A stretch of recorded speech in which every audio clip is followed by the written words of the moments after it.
Hey guys, hey, good night, good evening, good morning, wherever you're coming from, whether you're tuning in from Africa, Asia, Antarctica, Oceanic, North America, South America, wherever you're coming from. Welcome on Facebook, welcome on YouTube, wherever you are tonight. Welcome. Josiah, good night to you, good night, everyone. In the house tonight, we have one of my favorites, yes, one of my favorites.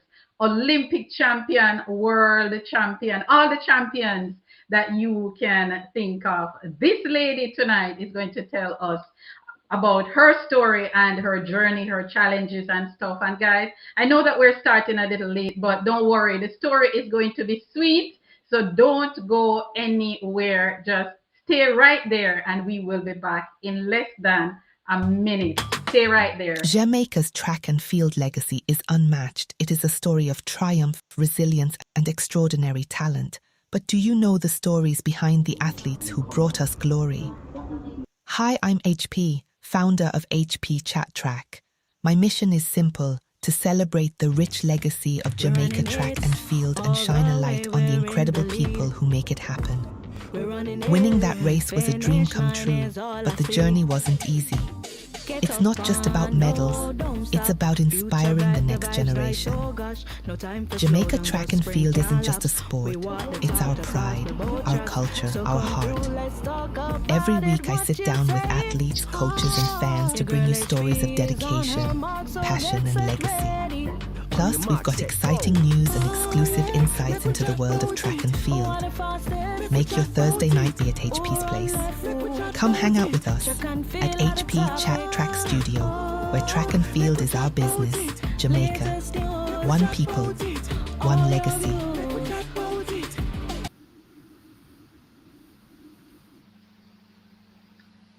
We are here, guys, and of course, I don't have to introduce this person. We don't have to introduce this person, but anyway, I'm still going to introduce her. This is the only, the outstanding, the vibrant Melaine Walker is in the building tonight. Melaine, welcome. How are you? I am good. Hello, everyone. I open the camera ready for the blast. But yeah, I'm there. I love it. And as always, I love your energy.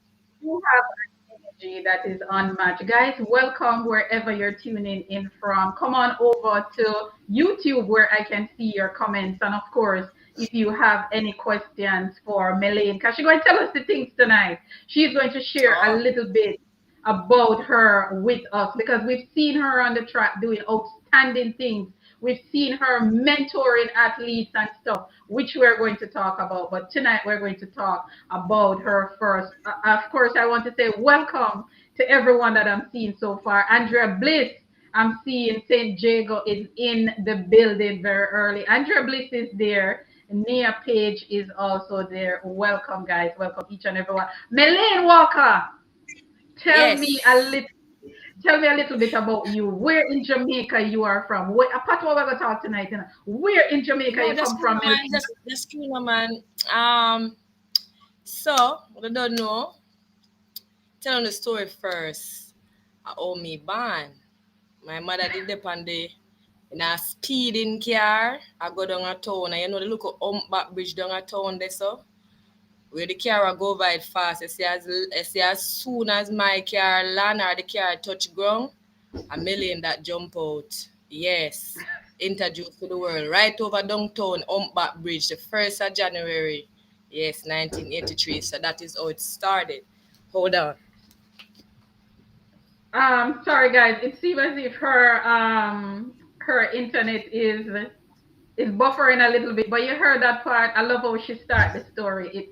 So I'm getting from that her mother was actually on her way to the hospital.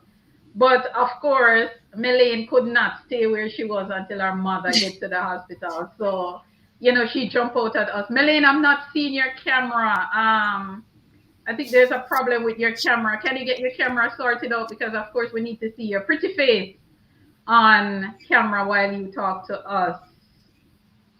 Check your camera, Melaine. I'm trying to get it up. Okay, okay, okay. All right, guys. She's trying to get her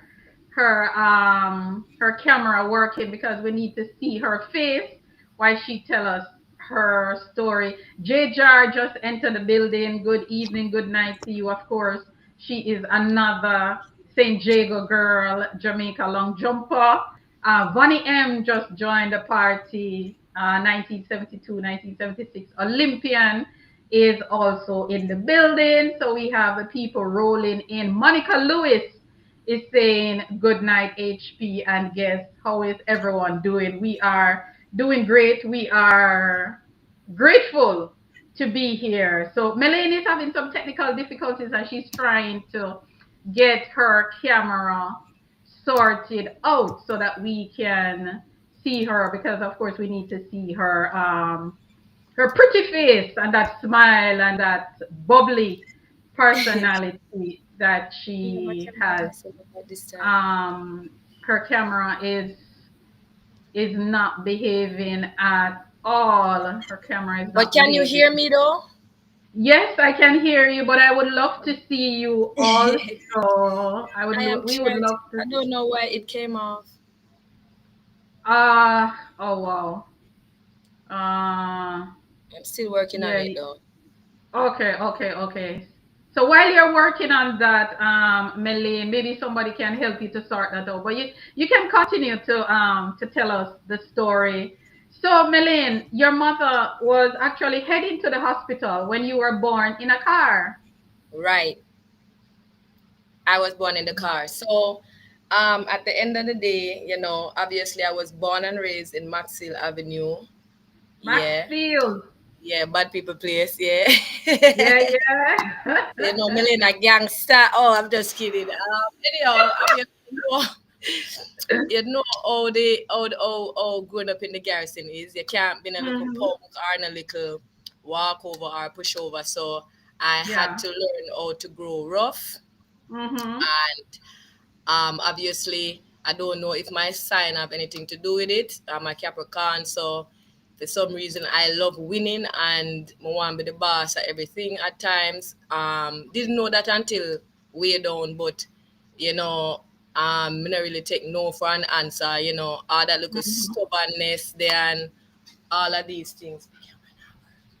And Where did you go to primary school or prep school, Melaine? so I went to basic school on a jungle named Hmm. National Baptist Basic School. And obviously, we didn't know about Pauline Davis. She was my teacher then, but she's the principal now. She Hmm. on that school, and I think that's where I started. I was introduced to track and field, and In basic school. yeah, man, basic school, What? and yeah, man, basic school. And it wasn't even an easy task, cause so my ears never put on good. So anytime, anytime. Melaine, I want to see your face. I so want to see your face when you are saying these things. Can we get the camera? What's happening with the camera? Can we get the camera up? Yeah, I'm getting somebody to look at it for me. Okay, good. So we can talk while the person do that. So Melaine, you're saying Right. that your ears they Yeah, weren't my put ears them on. never put on good. Or them always start but one hole there inside. Me not really have it, but it look like some mine inside somewhere I hide. So me not really listen so well. So when you tell me A, me to B, and that is Wow. always my thing. So um anyhow, obviously I moved from that point and she got me doing some track and field and the talking is always there because you have times when me don't even want to hear what nobody have to say and me just more while she talk to me too hard me just I'll jump the fence and go because say me live around at the background there so um when I take a stock, it's like my brother and my sister call her and tell her, say, if school over, and she say, no, school not over. So them I say, but Lena, they home. Melaine, I So when I want to was see your younger, face. I want to see your face so badly. I just want to see your face when you're for saying some reason, all I of this. don't know, the camera just came off and it just Mhm. not coming back on. I'm trying Tell, things like it just chip out the camera. I don't know what's going tell on. tell the person that is helping you just to check to see if the camera is muted. I'm trying to see. I cannot control it from here. I From was here, trying to from your see. side. Yeah.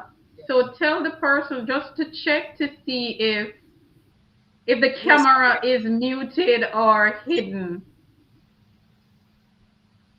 Yeah, so back to you, Melaine. Let's continue the story. So you're saying now you never hear so Yeah, well when you were growing up. So when you yeah, get man. to primary school, Right. how did that go? Wow, that's why at the same thing. So leave primary school, graduate, hey, Lena get our graduation, whatever, and I go to sports day, everything good. I think when I don't know how primary All school, right, so my brother hold on, used to, Melaine. Somebody yeah. suggesting, and I was thinking the same thing. Somebody suggesting that you disconnect and reconnect, just like how we talked about it before with the same link, All right, and see hold on. that. Yeah. Guys, I don't want to lose her. Now that was why I didn't tell her to exit and reconnect. But reconnect and disconnect and reconnect the same way we did it earlier. And let's see if that will work. All right, disconnect and reconnect. Yeah, Yeah, it's just good. disconnect it from it totally and go back to the link and do the same thing all over again and let's see. Because we want to see your face, man. We don't want to see no black. I Ah, want yeah, is that all? All right, show you come on. Guys, wherever you're coming from, I have waited so long for this discussion with Melaine Walker because I know that this would have been special and she would just tell us the things. She's not afraid. She's not afraid to tell her story. And she disconnect, guys, so she's going to reconnect. So welcome everyone. Already we have a lot of people here. There's Jajar, there's Margaret Bell, there's Tamika, Bonnie M, Monica Lewis, Nia Page is in the building, Andrea Bliss, I think, joined first. Uh, Forbes, A Forbes. All right, it seems as if Melaine is back. Let's see. Let's see. Here she is. She is Hey back. y'all, Hey, y'all. them can't keep Yeah. a good man down. I love this. I'm going to enjoy tonight. I'm going to enjoy tonight. So, Melaine, Okay. thank you very much for suggesting that, Andrea. Taught the things now about primary school, Melaine. Oh, you couldn't hear and All right. So primary school now. When we got primary school now, I have a thing where me no want nobody lick me, If you lick me, a peer problem go on, So me are the only people where go to school when teacher beat them. The whole school hear my mouth. Me ball pan top of my voice. Me scream out and me wall up on the ground and temper tantrum and turn and twist and class over for the whole day. Because all it's only blackboard used to separate us in school. So by the yeah. time me start going, everybody I look underneath the blackboard and I say, who that? I remember I have a brother that go to the school that barely anybody know because I'm just bright and smooth and nice. When me come to know, they must say, Christopher. They must say, she have a brother. Our brother is Christopher. Him is in the second grade or something. I'm like, no man, this cannot be Christopher's sister. I said, yes, it's Christopher's sister. And me just famous from the first day me got school because teacher lit me. So we now for understand Millie never normal and I come a far away. Yes. And and I'm happy to hear that. Forgive me, I'm not laughing at you, but let me tell you, No you man have put laugh me man. Hey, my story them funny man. You can't laugh man. you have put me in a good. Oh my God, her camera gone again. It's gone Jesus. again, Melaine. Yes, I think is Come the on, you're not strength. wrong. I think is the strength of your Of the internet. of Yeah. the internet. Yeah, I think the internet maybe have something to do And the with it. bar full. But Melaine, you have what are you using? A computer? Yes. You I want to wonder if I try should try my phone. your Yeah, I phone? should Let try us my try phone. it on your phone. Yes, try it on your All right, phone. good. Come here. Or disconnect and try it Yeah. on Yeah, on my your phone. phone. Yeah, Yeah. let me try it on my hmm phone. Okay. Right. And reconnect the same way. Guys, we don't want to lose her. tonight. We don't want to lose this discussion because she is authentic. She is a Jamaican darling. And if you don't know who Melaine Walker is, it would mean that you just started watching track and field just maybe 3, 4, 5 years ago, because this young lady is one of them who did it for Jamaica at the Olympic level, at the World Championship level, and she did it in style. And believe me, if any of you know Dirty Wine, you will know what I am talking about. So welcome, guys. Good night. Welcome. She's having some problems with her phone, so we've decided with her connection. So we've decided to use her phone instead of the computer. Hopefully that will work for us, because we're not going to put this one off. However, we have to get it done tonight. We have to get it done because I'm already on a roll and I'm already in a high energy mode. And Melee just come and make it even better. So welcome, guys. Welcome, Lily Hodges. Lily Hodges is here. 1972, 1976, 1980 Olympian for Jamaica, and she has become my auntie Lily Hodges. She's here. Marlene Green, welcome and good night. Nia is saying, Flo and Digicel kindly be great. Yes, please, people, please be great with the internet access so we can get this done and this story told, because this is one Jamaican athlete who is not afraid to tell her story and tell her story in an authentic way. And of course, you know, it started out so spicy. She was born in a car. Her mother was heading to the hospital to give birth, and she slipped out of her comfort spot in a car. So she is a miracle baby, as if we can call it that. She is a miracle baby. So we're just waiting on her to rejoin. Tamika, good night. I see you. I see you, Tamika. Everyone, whether you're on Facebook, YouTube, come on over to YouTube and drop a comment and let us talk. Let us hang out a little bit until Melaine comes back, wherever you are. I just want to say a special good night also to Rainford Hunter, aka Scouty from WCAMG Sport Agency. Big up yourself, Scouty, wherever you are. Everyone, thank you for being here. Thanks to my family who are watching for support and everything, and my good friends. And Josiah, welcome, welcome. Jessette Morrison has just joined the party. Oh, my friend from Trinidad is also here. I mean, I don't know. I just can't get the pronunciation of her name right. I call her Aki. I call her Akia. I call her all kind of things, but it is the love between us. Welcome, my friend from Trinidad and Tobago, Akia, who is in the building.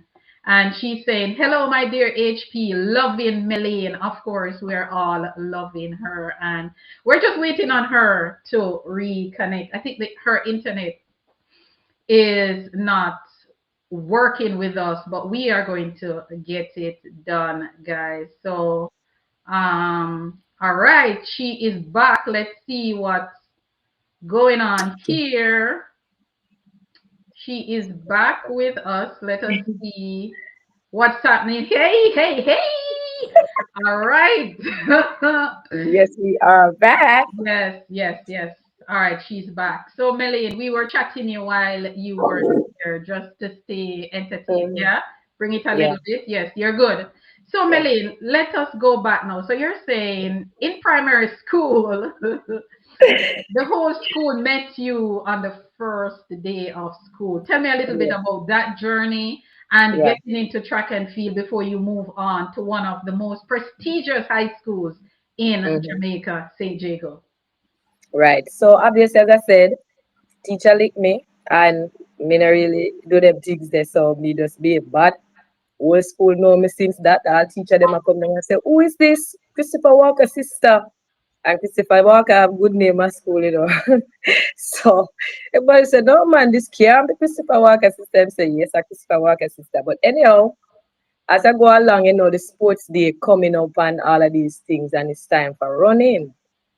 Um, so I was in Yellow House, and I remember going to the sports day for the first time, and every race me want to run, right? And when me run the race, I know me want orange and glucose. So once them say them I give me orange and glucose.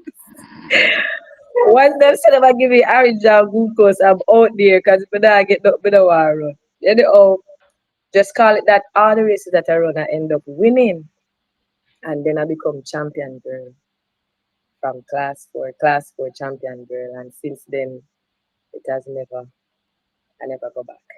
Before I can you say. went before you went to St. Jago, before you started Hmm. attending St. Jago and Right. how you get there, did you know anything about champs, girls champs? Because back then it was girls champs before and boys champs separate Hmm. before it merged in 1999. Did you know anything about champs? Well, not yet. I didn't know anything about champs because I remember my first Jamaican team was when I was in primary school, but I didn't get to make it because I was late. So I think they were going to Aruba, and we were supposed to go to the national stadium and probably throw some balls or do some exercise. But by the time I reached there, everybody done. So You have a that was my history. You have a history I've of been there, girl. Yes. It's bad thing. And I'm about to try to be early. Because okay, I'm tell you, I do so much things today to make sure I send me out early today, And by the time I quick me, I say, oh my God, look at the time. I yeah. don't know what is wrong with me and time. And my father is an early bird. More time when me I go place with him, still me I go left there, because me know say you don't reach. So I said that I don't do that, because me I leave with you. But half the time him always leave and him always step on time. But I don't know why I'm still late. Me I say, but I'm a father, but this is my father. I'm supposed to be early all the time. But I don't know what I'm to a job off and job for sure. I don't That's know. right. Tell me. Anyhow, yeah, that's Go just the ahead, difference. Ethan. Yeah. Go Yeah, ahead. Go man. ahead. Yeah. So I was saying that was my first Jamaican thing that I was supposed to make and I didn't get to go. Mhm. Anyhow, from that day, I was determined to try out, and I'm not going to miss another Jamaican team. So obviously, I'm going to before I leave Tarrant, to go to St. Diego. My brother, his name Garfield Campbell. He was in the sports business. Him can run but I don't know why it just never, get there for him. But him come lane we are got champs. So I remember the first time going to Champs and we go up on the far side where the 100-meter run, like the 100-meter start, that's right there. And I right at the low part, there was this rival between, obviously, them time CMU, JCKC and Calabar. But it was Maurice Wignall at the time, him and this guy what them call MacGyver from JC. And my brother say, go Wignall! You see me? As a little baby at the fence a whole lot and me a try shout, go Wignall! And at the end of the day, I don't know if anybody hear me now, no, but me a shout, go Wignall, because I think I Calabar me that bring at the Yes, time. So, Calabar. You went to Calabar. right, because I had a bigger brother who passed for Calabar, so obviously, no, the family I go want to carry Calabar. So that was my first time going into champs, but I didn't know what champs was yet. I just know that my brother bring me to a big carnival with whole heap of running, and me can run to some excited. So that was what was going on at the time. When you St. Jago, you're a past student of St. Jago, Queen from St. Jago. All right. How did you get to St. Jago? How did St. Jago happen for you? So primary champs. It was primary champs. So obviously being the champion girl at Tarrant Primary, obviously would I have to go to champs. I think them time there it was Mr. Turner who was our primary coach, and I get entered into primary champs and I went there. I think when I went there I did my events were 100 and the 400, and I end up winning the 400, and obviously no I win the 100 and I came second in the 400, and then that's when I met Mr. Raymond Casey Graham for the first time. and they asked if I would like to attend St. Jago High School, and I said sure. Um, I Did mean, you know anything about St. Jago High School? no, nothing, and it was far away. To me, I think it was country when we hear about Jago and school because me know say me have to take bus go far, and me already couldn't go far cause as me start drive me sleep. So they made a worry say no, she can't go to school so far and me no know, and then the opportunity for God St. Jago was the next thing because obviously I had a cousin who was attending St. Jago at the time, Debbie and Reed, because my family live at Spanish Town and them live at Walks Road. So the decision was, well, if she have to go at Jago, make sure go to Spanish Town and live with her grandmother and stuff like that. So me just know say listen, me I get scholarship and me I go to new school and me excited about my school.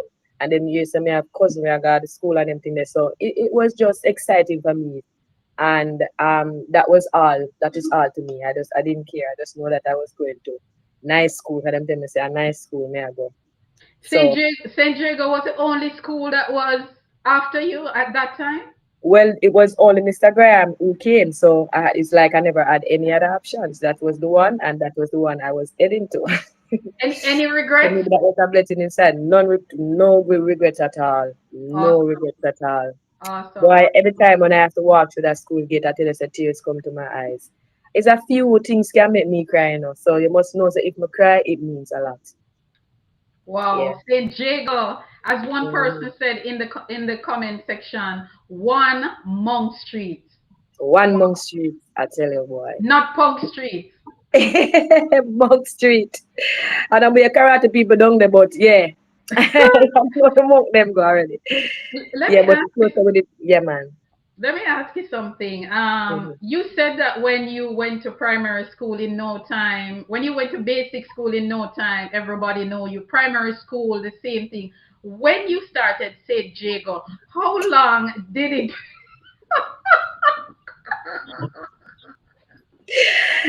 Why? How long did it take you to make a name for yourself at St. Jago? Let me think. Maybe 2 weeks, 3 weeks. Because what happened? All right, so when I got there, right, we in first farm, I tell my mother and father probably never hear me because bad word yet.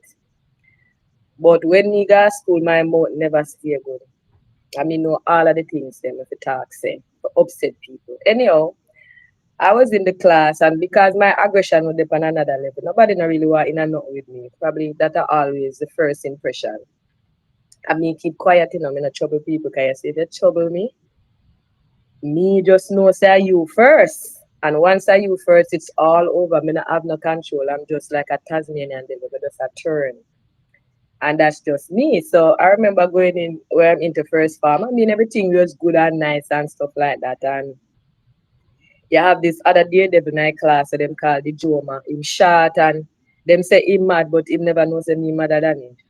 So him in the class and you know him have him antics and me no obviously said I don't trouble people. So me in the class and him one day him buck up on me now and I go like say him wicked and them things. So me I say, what a little boy, you know, so that will also happen. I want to that little boy.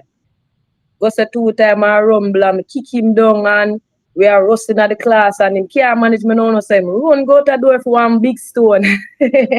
Or him love go for big stone or run go for something. And apparently when him run out there, I think somebody in the school, like maybe a guidance counselor, somebody who, you know, had some position in the school, saw him on the stone and said, hello, where you going with that young man? And stop him. And he must say, where you going, what you going to do? And I just come out and say, me man lick with it, sir. Say, no, Obi Bola stay from Mali. Come here, wait for them to come.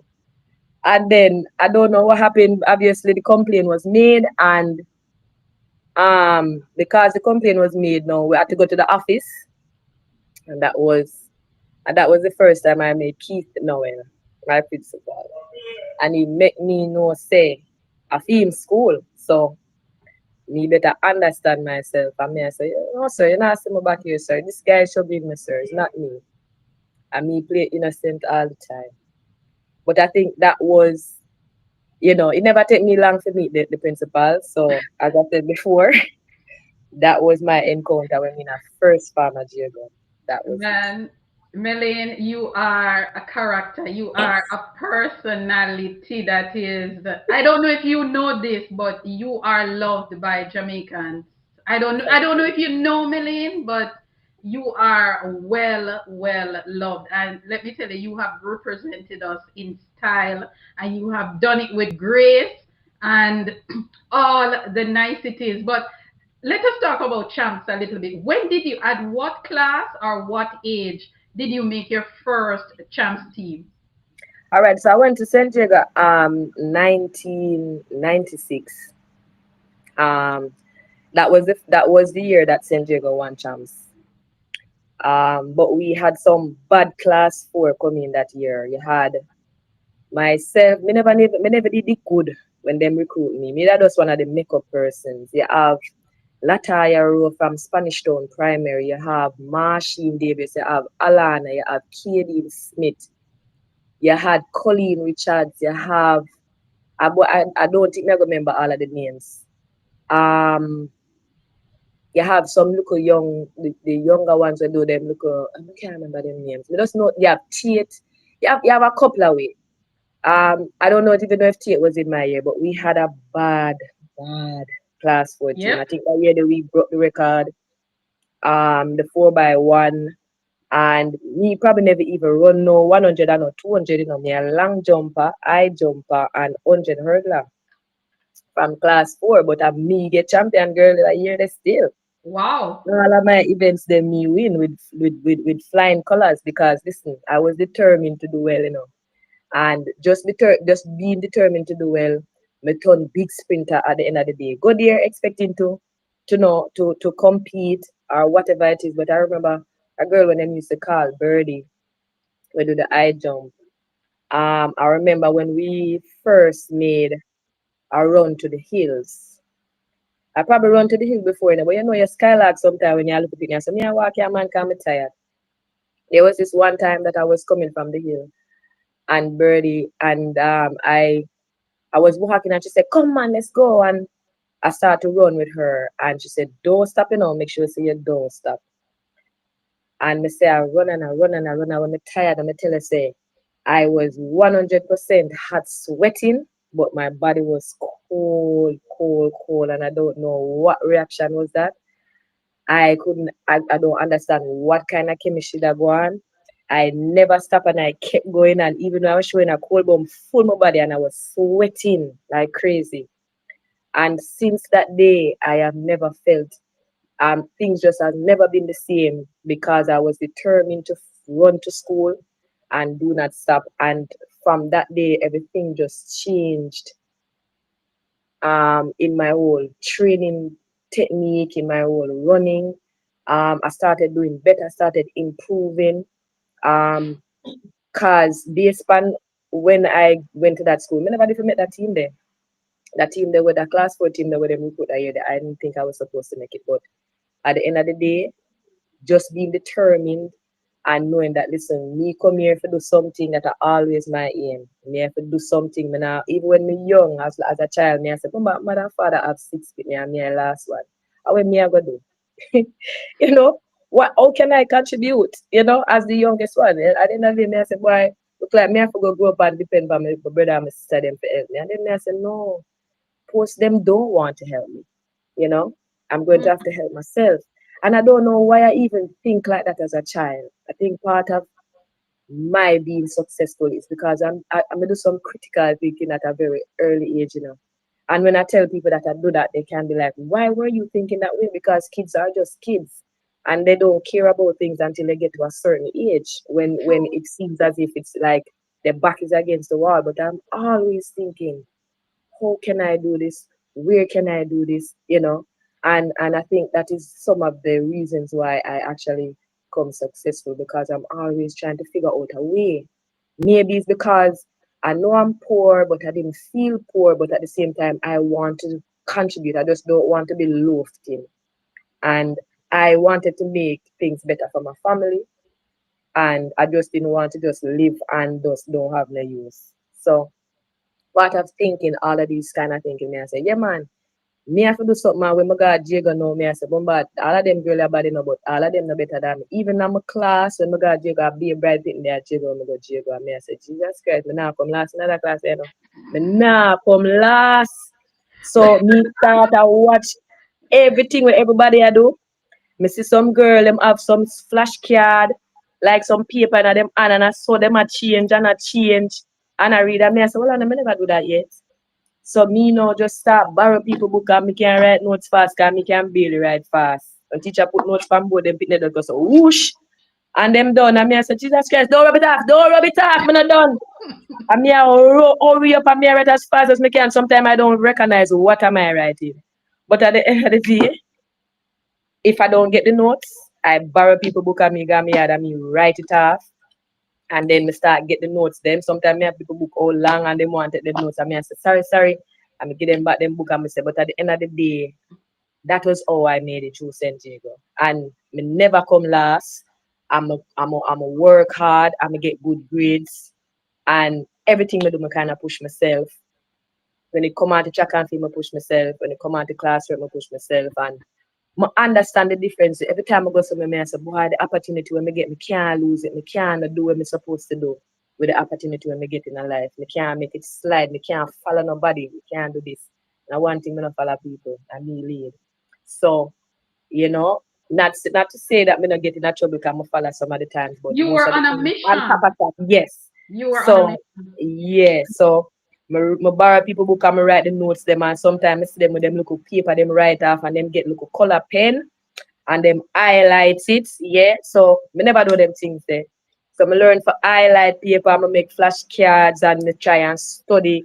I'm go over it and sometimes even when it's difficult, me I'll wait till everybody asleep at night time and wake up 3 o'clock in the night and me I say quiet and me can get little peace and quiet so me can go over the things them over and over and over again. And my brother in Brighton, so him sometimes he must sleep. But about Lena, wake me up when you go study, wake me up. So every time me waking up, him no wake up, he must sleep. So remember one night I just get one flashlight, you see, and he just open up him eyes. So and he shine the light and I say, Chris, wake up, you have exam, wake up. That's how me and my brother move. And him say, so what, you gonna kill me? So what? You gonna murder me? But when stuff is supposed to get done and you put me on a task, you better guarantee so it's gonna happen. So that is how Awesome. me and my brother them have relationships and him get to study and him help me study. And at the end of the day, him graduated, him get so much subjects when him pass. Me get a few, but I'm still excited that I Of did it course. on my own. Yes, because I Mhm. work hard for mine. Yes, yes. Indeed. Awesome. Awesome. But Melaine, you have done so many different events. You've done the 100, you've done the 200, the sprint hurdles, the 400 hurdles, the drums. Yeah. How were you able to train for so many different events? Well, at the end of the day, now, as I'm saying, it's just that it's once you give me something to do in my head, the aim is to be better than everybody at it. I couldn't settle to get a second place at third time. I love ball like when them time there, the ball when we lose. So I I told don't know if you, I I because told you. Remember, I yeah. told you a chance that you were a cry baby. Once me I don't know and then I'm get so once I'm a grow up and it come like me can't ball, I don't even understand. It's like it's so different. It's just like a flip in the switch. Them time them me not want to lose. Me not that I feel like it's something my friend said to me, Karen Stewart, one day. I think that was something. I think something she said to me one day. I think make her stop the crying. I used to cry. I cry for like once somebody beat me, me cry. Once me not get what me want, me cry. Me just behave. And I think when I was getting older and stuff like that, I said, maybe you're not to behave like that, because God, you're blessed and you always get what you want, and it's not every time you will get what you want. And you cry when God give you a blessing, you cry, and when you get a blessing, you cry, and all them things that and also God work and them things that you can't cry for everything. Special good And night to Karen Stewart, wherever she is. I yeah, think she's watching. Karen, good night to yeah, she you. has to But you not to be ungrateful and you know to true. behave like that. Um I'm think about it. Think about it, and at the end of the day, going forward, must start learning to know when to appreciate something and when something really hurts. At some point now, me get so quiet, so my time she just leave me a note. I say, Melaine, you did well. So don't be so hard on yourself. Cause me really want ball, but we just not chat to nobody. Just go in Mhm. one little room or a little corner and me just stay there so and everybody know they want to trouble me because them trouble me, I will bite them up. Sounds like you're So a Capricorn for real. yeah man, me bite them up and cuss and go on when time me no get what me want. So instead of crying, me just stay silent.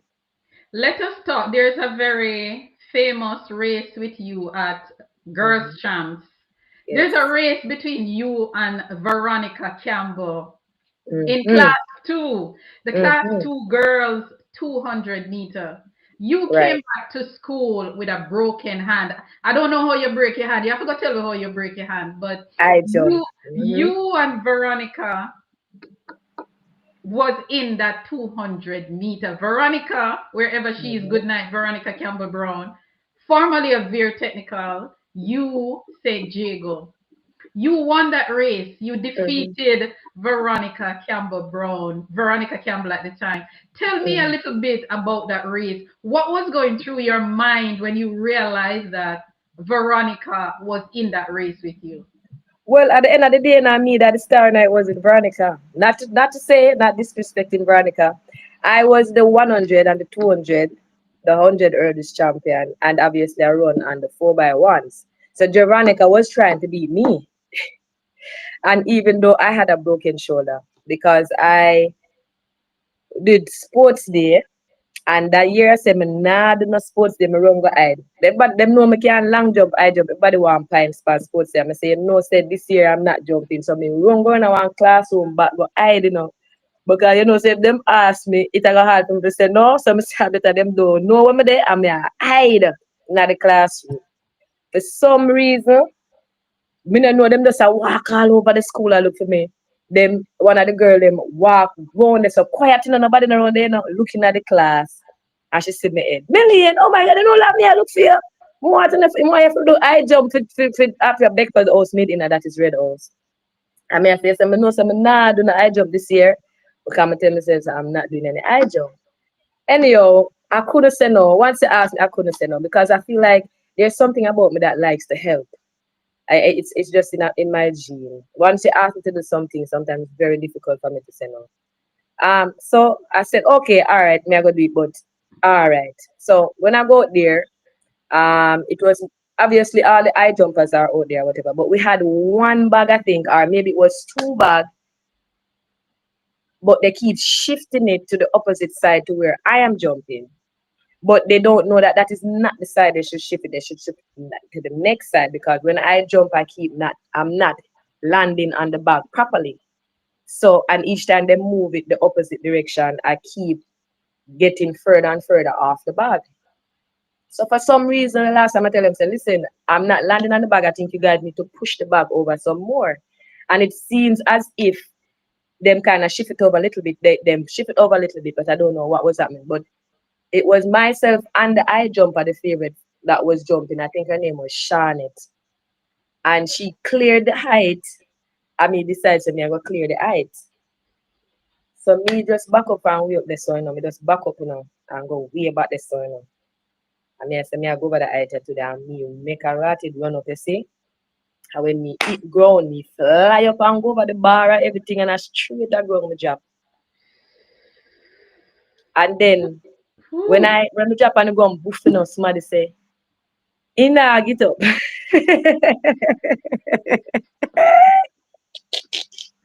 I was me when when me hear that now, me say, me I get up, So me just get up like me just get up and brush off like no happen. But me start feel one pain in my shoulder here, so. So when me start feeling pain, me say, whoa, it's my the whole of for me. So maybe the collarbone was cracked, but it Mm-hmm. wasn't break. It never broke yet. So when me hold up the hand of the ear is when it actually crack and break. Whew. Yeah. Wow. So then me start tell them say me I feel whole heap of pain and then everybody start fret me say Graham I go kill them because they make me go do high jump and me shouldn't do high jump and everybody way make me do high jump I go get beaten or I go get conquer or whatever the situation is. When I should make Melaine go do the high jump. So anyhow, I went to the doctor and everything and the verdict was on the day of champs was the day I was supposed to go back to take off the sling. And that was a decision that the doctor had to make, myself and the coach. So the same day at champs, when champs just at start, was the same day I was supposed to go there and take off the sling. When me go to the hospital that day, you know, and the doctor say, um, when at least when I go there and I was checking for the doctor, he's not there. And Mr. Graham say, Warren? And I say, yes, sir. You know, me never say no. You're not gonna say no. Me nah go say no, me want run. Oh, me I go train all this year. I remember all when TVJ come for Sudan at school. You know when them always come and do the look of something, the Mhm. advertisement and so them throw me over the wall. Because TVJ could have see my hand broke that time. So when them come to see Melaine, everybody know lift me up, throw me over Rivali wall, me over the back of the fence. And when them a come and look, can't find Melaine. Because my hand in a sling. And them never want nobody know say my You hand never in the want the sling. public to know that you were No, injured. yes, right. So Wow. them throw me over the wall now, some over the wall. So me have to stay around there so till all of the interview and stuff done. And then now me have to find out the day of champs if I was going to be able to if I was going to be able to run. And then when coach asked me, he said, yes, Mr. Graham, may I run. So mind you know, 100, 200, 100 hurdles, 4 by 1. Win the 100, win the 200, that same 200 with you and with Veronica. That was the first time Veronica ever beat me, by the way. Win the 100, win the 200, one and win the 100 hurdles. And my and it hurt me now, me can't run no more. I say, Mr. Graham, me can't run, you have to go use somebody else to run.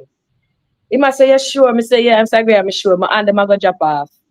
He must say, Lord Jesus, we have the 4 by 1. You know, so we have the toughest 4 by 1 already. I don't know. Mr. Graham said, no, man, we have put up on the ankle leg. So that when I get the button, you go already in front because you expect Jago for your lead. So me now go up on the ankle leg. And that was when Veronica would dip on the ankle leg. That was Yeah. our first time. And Yeah. when me tell you Beer say, won yeah the man, relay.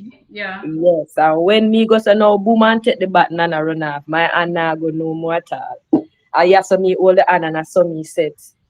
Obviously one hand, blackbird Yeah. can fly on one wing. Hmm. So it that so obviously Veronica beat me for the first time and since then, Veronica excel and got way better and become Hmm. successful at the sprints. Indeed, indeed. What a story. Hey, your brain good enough, your memory good enough, girl. Oh, girl, remember things. Because She see, said, me not so old. no man, your brain clicking. Nia Page is saying we run like hell that day when Oh, TVG arrived. okay, okay. All Yeah, right. man. Dwayne Downer, good night, good night. He's saying, remember that like it was yesterday. First Wow, they time, were first they were time. protecting you and protecting the Boy, team. I tell you, Reg- I tell you. Regina Montague, good night, formerly of Teachfield. Indeed, indeed. Melaine, St. Jago. St. Jago Mm-hmm. is a top school. Top school. Academics and sports. Academic, a matter of fact, St. Jago, I All think, around the one, drama, yeah, music, very, listen, everything. when you Mr. talk, Noel and the, yeah, man, go ahead. and when you talk about, what do you call that sport? They don't call it a sport. Chess. You Yes, talk about Diego. No, man, St. all old school. Jago. Listen, St. So, Jago Diego. won school challenge quiz. I think maybe about 3 or 4 in the last few years. It's St. not even Jago, three or four. St. Diego last day, St. Diego been winning, yes, Then yes, then their teacher died. It took a toll on some of them and then them bounce back and as them bounce back them win again. yeah, man. St. Jago is one of So the I most probably founded. this year or something like that. I don't know what Yeah, happened, but yeah. There was some me not look for them infringement. too far Yeah, back.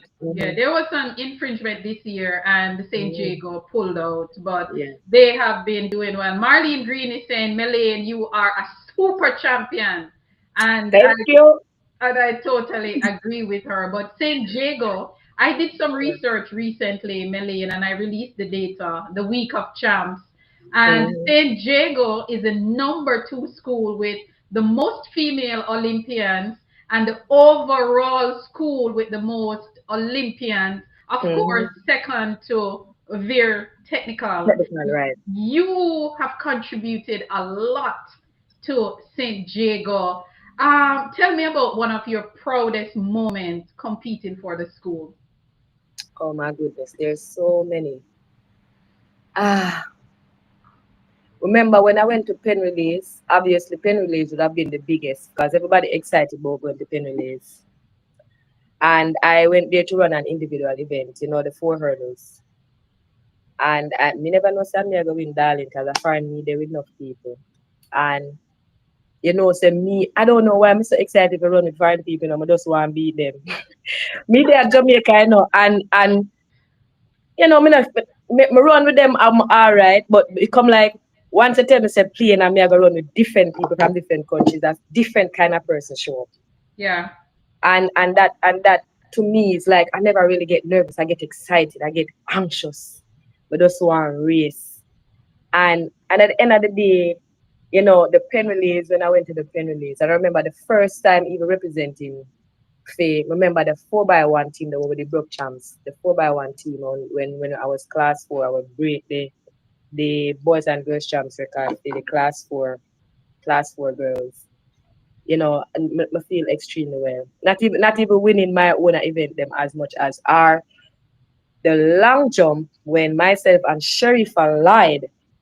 Where did I run? Remember Sherifa lied on the Yes. 400. Mm-hmm. Me and her that long jump battlefield champion. Like every chat me she go Sherifa do that just beat my bottom back and forth. Me I say say me I beat that girl. Yeah. I am going to beat her and nobody who can put me I go beat her. But what I noticed was Sherifa can always just jump a 4-9, 4-6, anything in the four up there so just one time and that's it. But what I was recognizing with myself when I go at the trap meet, then we jump 4-5, then I realize the next trap meet, I jump 4-6, then I jump 4-7, then 4-8, then me I say by chance, me I go jump 4-9. So me I say, me no see Sheriff I improve on fair jump. She just jump and win all the time because she jump her 4-9. So maybe she a think say me I go jump 4-9, me I go win all the time because me a 4-9 I win. And for my last jump, darling, me and Sherifa, she jumped 495 or 497. And me have one jump left, darling. And I tell her, say, we don't have any pit me you run from. It's Tired. all out there. My all out are a bit longer than the mark what them give me because I say me have to get a good run in. And when I run up and I hit that board and I just lift myself up in the air, I didn't care if me land. But just a fly. You see when I landed at that pit, my eye them, my nose, my mouth, my ears full of sand. Me just know say me I gotta do everything to get out there. I don't know if it's a 5-0, but me know say me beat Sheriff in a class 4. And when I went to Mr. Graham and I said, Mr. Graham, I'm me win a long jump now. Mr. Graham said, look girl, who from here? So you don't win anything. You don't know what you're talking about. I said, Mr. Graham, I'm me win. Him don't believe me. I said, all right, don't believe me. But just kind of take up my bag and me go around there and I sit down and I wait for the announcement. And I think that was one of the events because I wasn't supposed to win that. That made me champion girl. So I had 30 points a champ, 10 points I need to give for an event. And plus we break the 4x1 class 4 girls. Wow. Girl, when I think about it, still, Amazing. yes, ma'am. Amazing. Amazing. Guys, if you're just joining us tonight, I am here with the outstanding, the Mm-hmm. vibrant queen, Melaine Walker. World and Olympic champion is in the building. J Yep, Jar is saying, face blue, smiling face. I'm not sure what she's saying, but she's saying something. And that, of course, that's Giovanni Jarrett, another long, everybody. Hey yes, guys. yes, Hey. formerly of St. Jago herself. And Dwayne Dona is in the building. St. Jago is out in their numbers tonight. But So Jigo to the world, yes. Melaine, you've had Mm. an outstanding junior career for Jamaica. You have won 15 medals for Jamaica at the junior level. Can you guess how many goals you've won out of that 15? Guess how many goals? Yes, guess how many gold. You have won 11 gold. You won 15 medals for Yes. Jamaica at the junior level, including Mhm. 11 goals. How were Wow. you able to stay humble and motivated and disciplined? Because remember, primary school and so nobody could talk to you. Oh. But it seemed as if by the time you get to St. Jago, you mellow out a little bit and you knew what you wanted. And when you left school, you were one of the top juniors winning 15 medals for Jamaica, including 11 gold medals. Tell me how you were able to stay grounded to get all of that done as a junior. When I say junior, under 20, you were under 20, so you were still a baby. Yes. Well, why it's hard for me to put a finger on it, and it all I can say is no, to God be the glory. Because as I said before,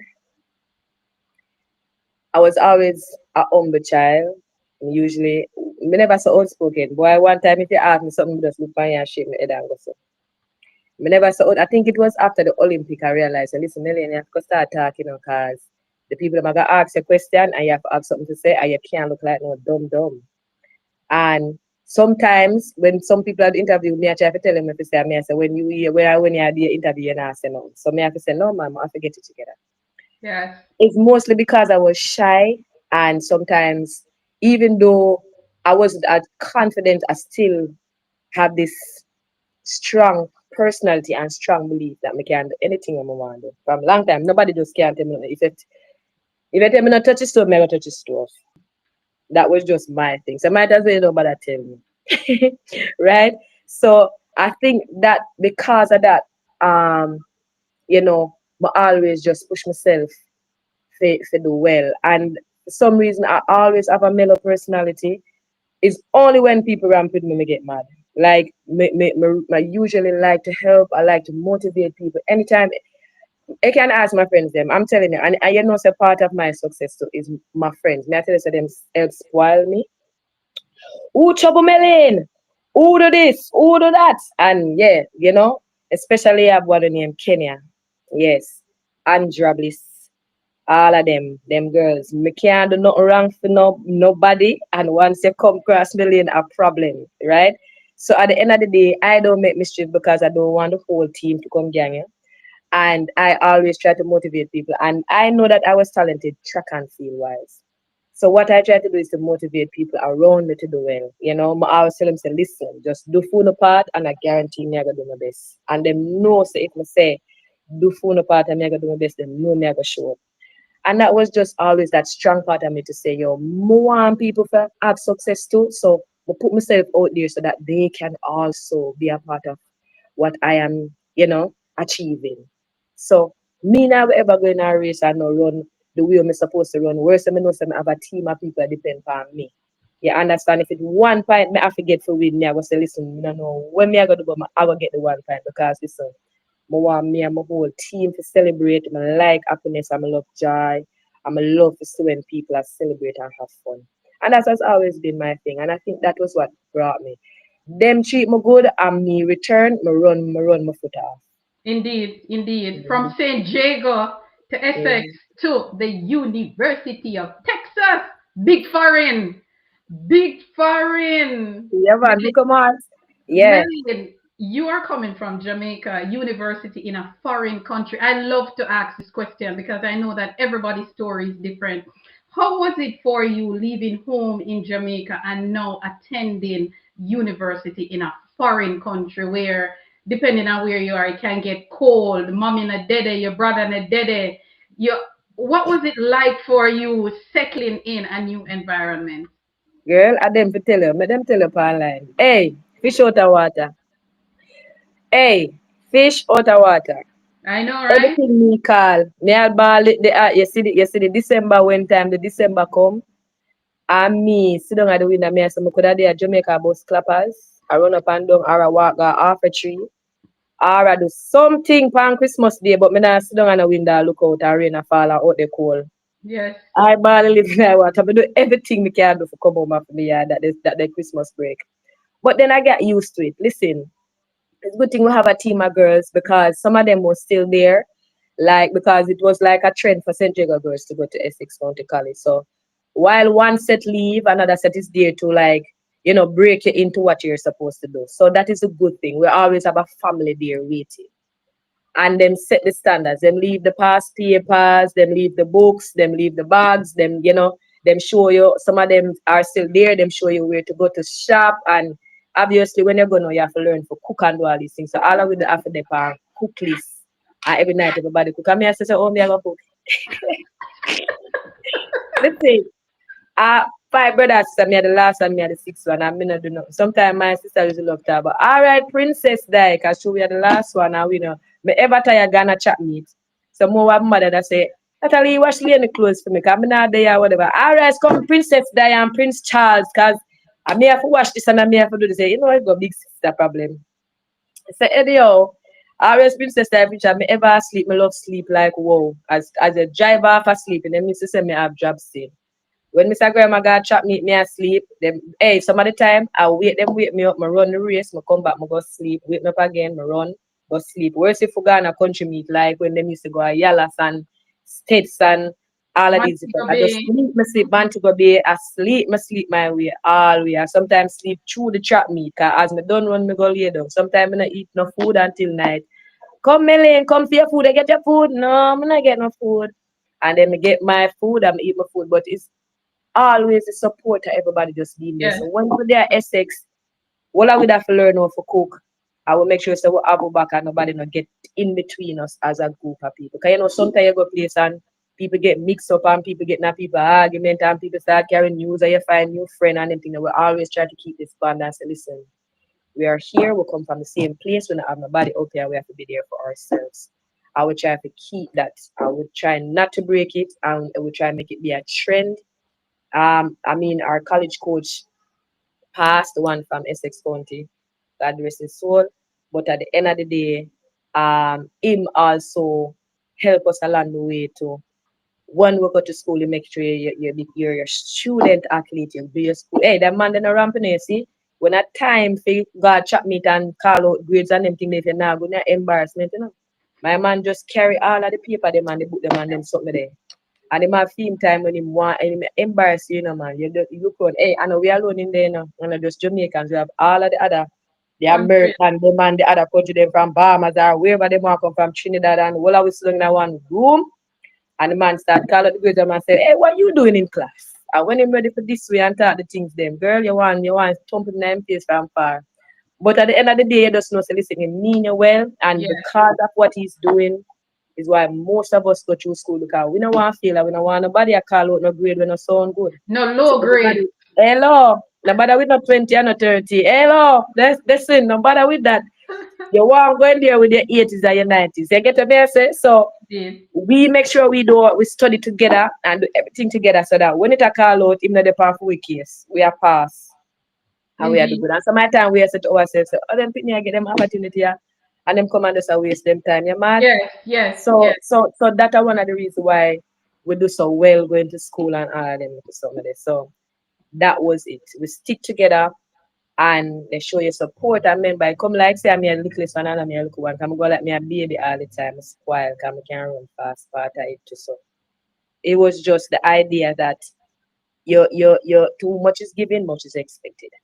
And I always just emphasize that. I always remember that I'm gonna try to make sure so I play my role at all times. How different was Essex from the Longhorns, University of Texas? How different was the culture? Which one was easier for you? Well, I think Essex was where I learned most things and had to adjust to the US life. So by the time I got to Texas, I think I was on top of things. Nice. So it wasn't as difficult anymore. I know about the classes, I know the system work, or you get your grades, or you would have pass, or to go to the TA to get the work done, who to see, or to get your extra credit, who to go to what papers to write. So by then we'd have already been introduced already and we'd have call it Meloy. Yeah, would have already got into the system. at that Mhm. point and understand how everything worked. And so that Awesome. when I went to Texas now, I was more grounded, even though I'm me alone the end of that Texas car, I That's had to what get I the was end of going to. that. That's what I was going to ask you. No, you guys split up because you are now Yes. in Texas. Karen is at And Auburn, everybody got it right, and right. everybody all over the place. So, What had happened is this. So, so from me there, Diego, obviously Texas was interested from Diego and them a recruit me from me at 100, 200 and hurdle and all them things there. And by the time I left Diego, me at 400 hurdler. And them still a recruit Melaine. Them not change and them not miss a beat. So when I went up when I was there, it was time to leave to go college now. It's like, you have to go up and you have to go to the colleges, you had to do the interviews or whatever it is. You have to go up on the visits, right? So I'd go to most of the schools to visit. But what my college course no say at Texas me want to go to. So in a film ed, I don't know if that was in plan or what it was. Him just I say at the end of the day, film aim is to make sure that me and the rest of the girls that came go to college. And obviously, once they're trying to recruit me, or any school trying to recruit me, them are gonna take the girls them because them are go, it's guaranteed that I am going to go there too. mhm. So at the end of the day, all of us planned, or all of us was like, yeah, we are go at a particular school. But at the end of the day, him tell the girls them listen, if you have to go to a school and want to sign, go ahead and sign for that school, but walk and not sign until the last day. Wow. So Wow. the recruiting and everybody who was calling and he's telling him I got this girl and I got that girl. I don't know if that was a strategy to make sure that everybody get recruited and everybody go to school.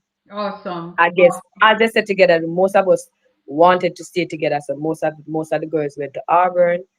And by the time I was supposed to leave And school, the Gators, Andrea and the Gators. data, everybody. So I just got my coach said at the end of the day, sign my paper. I am going to Texas, and that was the decision. And I went to Texas. I love it. I love it. You also had an outstanding, NCAA career. But how different was the NCAA circuit or championship when you compare it to champs? Well, it's just as big, but champs exciting. You understand? I I see don't the know if I expression. don't know I if it's see the because expression on your face. Champs exciting. yeah. The energy, the I don't know if I don't know if it's because like NCs, right, is some of the time them change the stadium, them go to different states. So it's not like at the same place and everybody know them one another and you just know say me I go say the little lady where have that style there every time I come back and me know say that lady I go dead so. Like when they are stadium you know say lady where a particular lady that sells soup and she always buy from and that's so she fear spot there. So when Yeah. I go to stadium, you say, yeah man, me I go to my friend right there, so or that's so me I go buy the soup. It's not the same. So every time the venue change and it's different and even though the crowd come out, them not have the hand, them not have the drum and them not have Energy, the our energy. loud, yeah, and Jamaica people them loud for the whole. Them are foreign, them make clap, yeah, and you Yeah, get your yeah. clap and once sit down, them just discipline. But Jamaica, we Jamaica have people the them not drum. have no behavior. We We have don't the have no drum. behavior. We have the We drum. have We have the the drum, vuvuzela. We have all of that. kinanak. We have Ex- pot cover. our hand them, our foot them, stamp down the whole of the grandstand or wherever it is. I will make up nice and I just our style that we just unruly. People are jump over the fence, people are board through the gate, people come in at them style and and and the culture of it just make it exciting. So sometimes we just walk to the stadium and the night, yeah, yeah, the night, you just I say yes. It does it first it just feel hot. Like outside feel cold and then when you step in at the stadium just feel warm. You understand because there's crowd in there and it just feel like a small oven and the temperature and the time and everything is just perfect. And you feel a little breeze blow down in the stadium and it probably like blow your ear back and you say, yes, this is the day. Perfect. Wow, You you know, all of describe it that well. makes You sense. Yes, describe it ma'am. You describe it well, Melaine. You describe it. Guys, Mm. if you're just joining us, Melaine Walker, one of Yeah. Jamaica's darling on and off the track. I want to read something for you. I saw some comments and I had my eyes on Cashian. them. Naya say Cashian, she. Naya Naya Page is saying, who remember when Laney fell asleep on the The bus boss. heading to training at St. Jago and end up in Maypen. Maypen? Maypen, darling. Hey, me love sleep. Them not trust me for going away by myself. I mean, sleep. Maypen? And them never have no bus here for come back. I beg them, I have to beg the driver. Look here, sir. I wrong stop. I don't even know where I am. I'm going to St. Jago.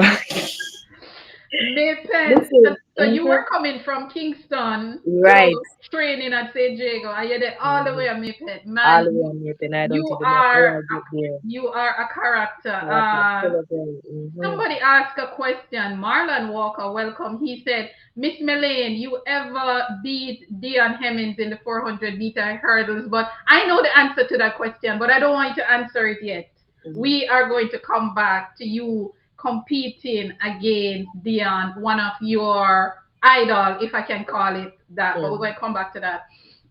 You made your first Olympic team, professional career up now and ready, and boss Mm-hmm. girl is At here. 15. Mm-hmm. My Mm-hmm. word, you made your first Olympic team at the Beijing Olympic Games. Mm-hmm. Um, Oh, I how? thought you was talking about Edmonton. Go ahead. No, not Edmonton. No, I'm talking Yeah. about Beijing now. Olympic. Yeah, yeah, yeah. Olympic. Right. What was the first? Can you describe? Was that a dream you had to go to the Olympic Games? Well, not at the moment, because what happened, my other tell myself some 8 400 early, me can't take it. That's what. Boy, I'm a child of that event there now. This year, I feel like the 400 hurdles stole something from me that it was a dream, Mm-hmm. but I still got the dream Right. to be the champion, you know, in the world at the highest level, wherever that is. It probably would have been the Olympic team. Or I Mhm. remember when um the footballer them did go World ready Cup. up the World Cup and the excitement where they go out with a Jamaica, we all get holiday. Yes. And I myself man say, me want to do that for Jamaica one day. So I didn't know what platform it would have been on. But me know say me see myself there already. I don't know. That was just like the feeling that came over me that day. With a stand up out the road and everybody excitement and people are wave to people them don't know. Hi, hello, you doing? Everybody happy. And I just like that. And then the energy came and I said, like it just my head me I said, one day me don't like to do that for my country. Didn't know what was going to happen, but the dream, I think that was what happened. And so the year when the Olympic thing I won, me I said to myself, say, boy, 4 hurdles. But me I said to myself, say, you know what? If me I go to the Olympic this year, me I have to get ready. Me I have to really run the 4 hurdles. So if they never see me run it before, it's going to happen now. And I remember a particular name, Mr. Mendez. I remember he was the last person I saw them. I said, Million, you need to give it a chance. You have to go to the Olympic this year now. And I think we're there at Stadium East, because we normally train at evening time. And Mm-hmm. me I tell him, say, yeah, man, may I tell you, that the time that you come to me, my mind is made up. And me I go run this year and me I go show you. You understand? Because every time I don't think I ever give myself a real chance of really running it. My eyes are running, but reluctantly, like not to enjoy it, but just to run. And I said to myself, I am going to really give myself a chance to run this event and see what am I going to do in it. And I think that oomph that I actually put into it, I think that was what caused the Olympic record. All right. Before we even get to the race itself, I'm just going to highlight some of your achievements. Graduate of Essex County College and University of Texas, Olympian, two-time Olympian, Olympic champion, 2008 in the 400-meter hurdles. Olympic record 52.64, Melaine. 2012 Olympic Games, you also competed in the 400-meter hurdles. Berlin, you turn up again and it was another gold medal for Jamaica. This time in a faster time, Mhm. 52.42. You were on fire. Daegu, you won a silver medal in Mhm. 2011. The CAC Games, you won a silver medal in the 400-meter hurdles 2006, and you also won a bronze with the Jamaican team in the 4x4. Mhm. World Athletics Final 2009, you won gold in the 400-meter hurdles, 53.36. 2007, you won bronze in that same event, 54.31. You were the national champion, national record holder, 52.42. NCAA champion, um, 2005.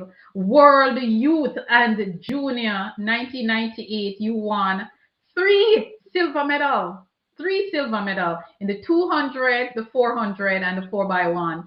Mhm. You won two bronze in the 400-meter hurdles and the 4x1. Where did you win that? Kingston in Jamaica, on with the noise and the vuvuzelas, and Yes, World Junior exactly. Championship 2002 was lit. I was Yes, there.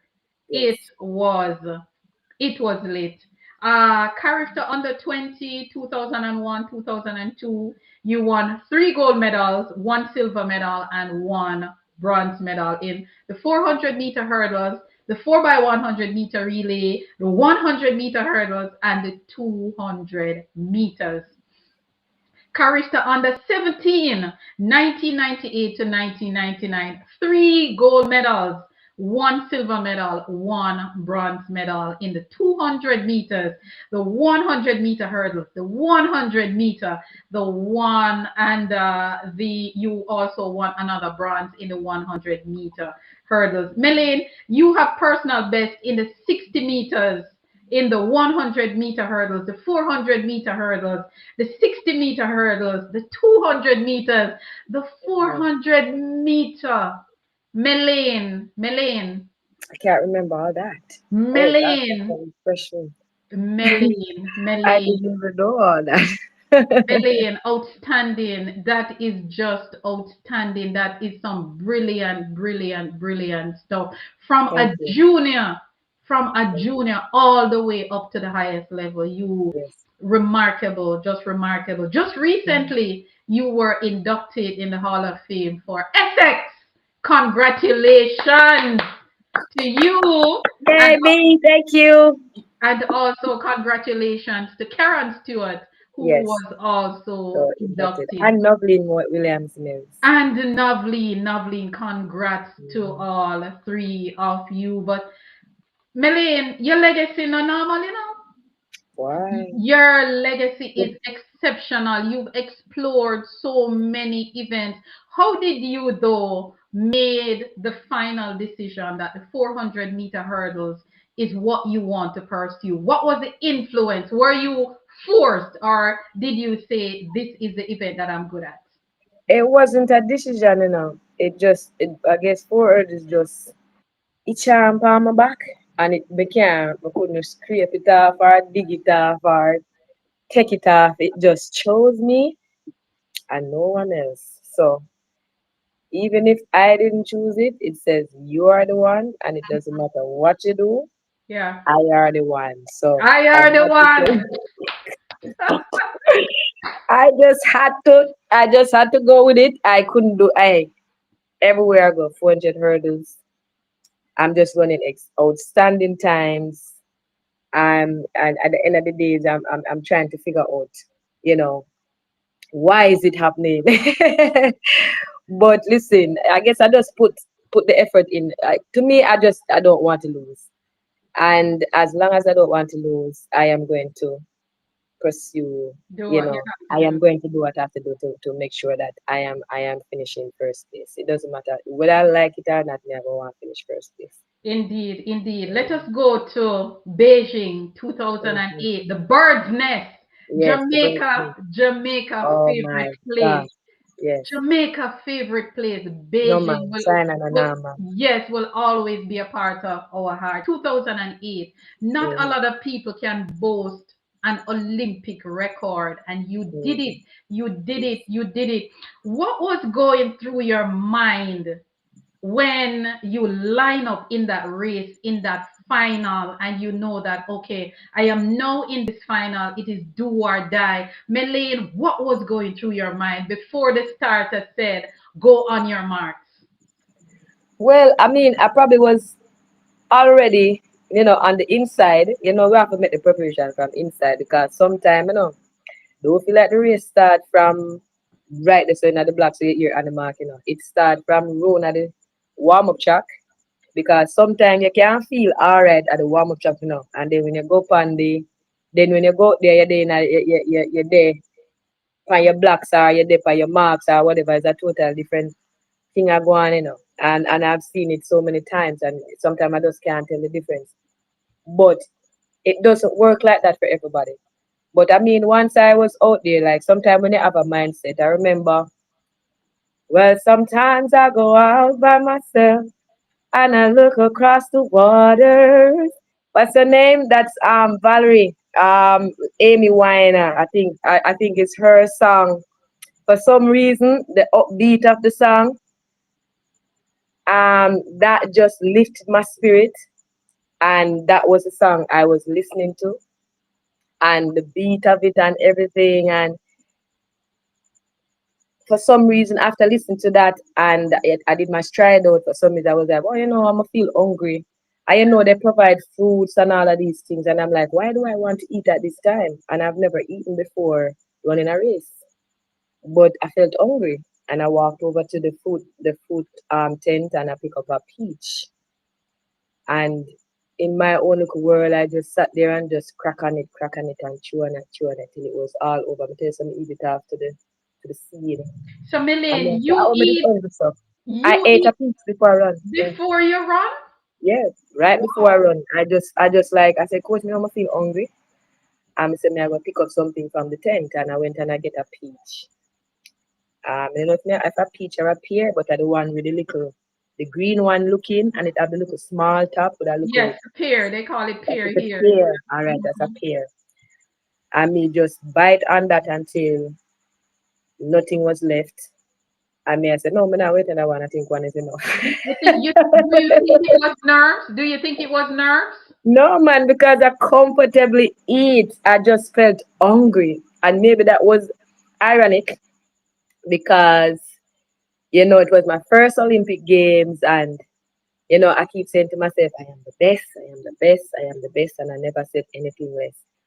I don't pay anybody any mind. I just make sure I focus on myself. And at one point, I just lay down and there's something about when I'm going to compete and I feel the air, the wind.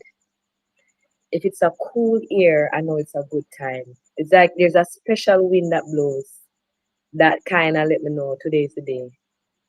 And I've had that feeling many times.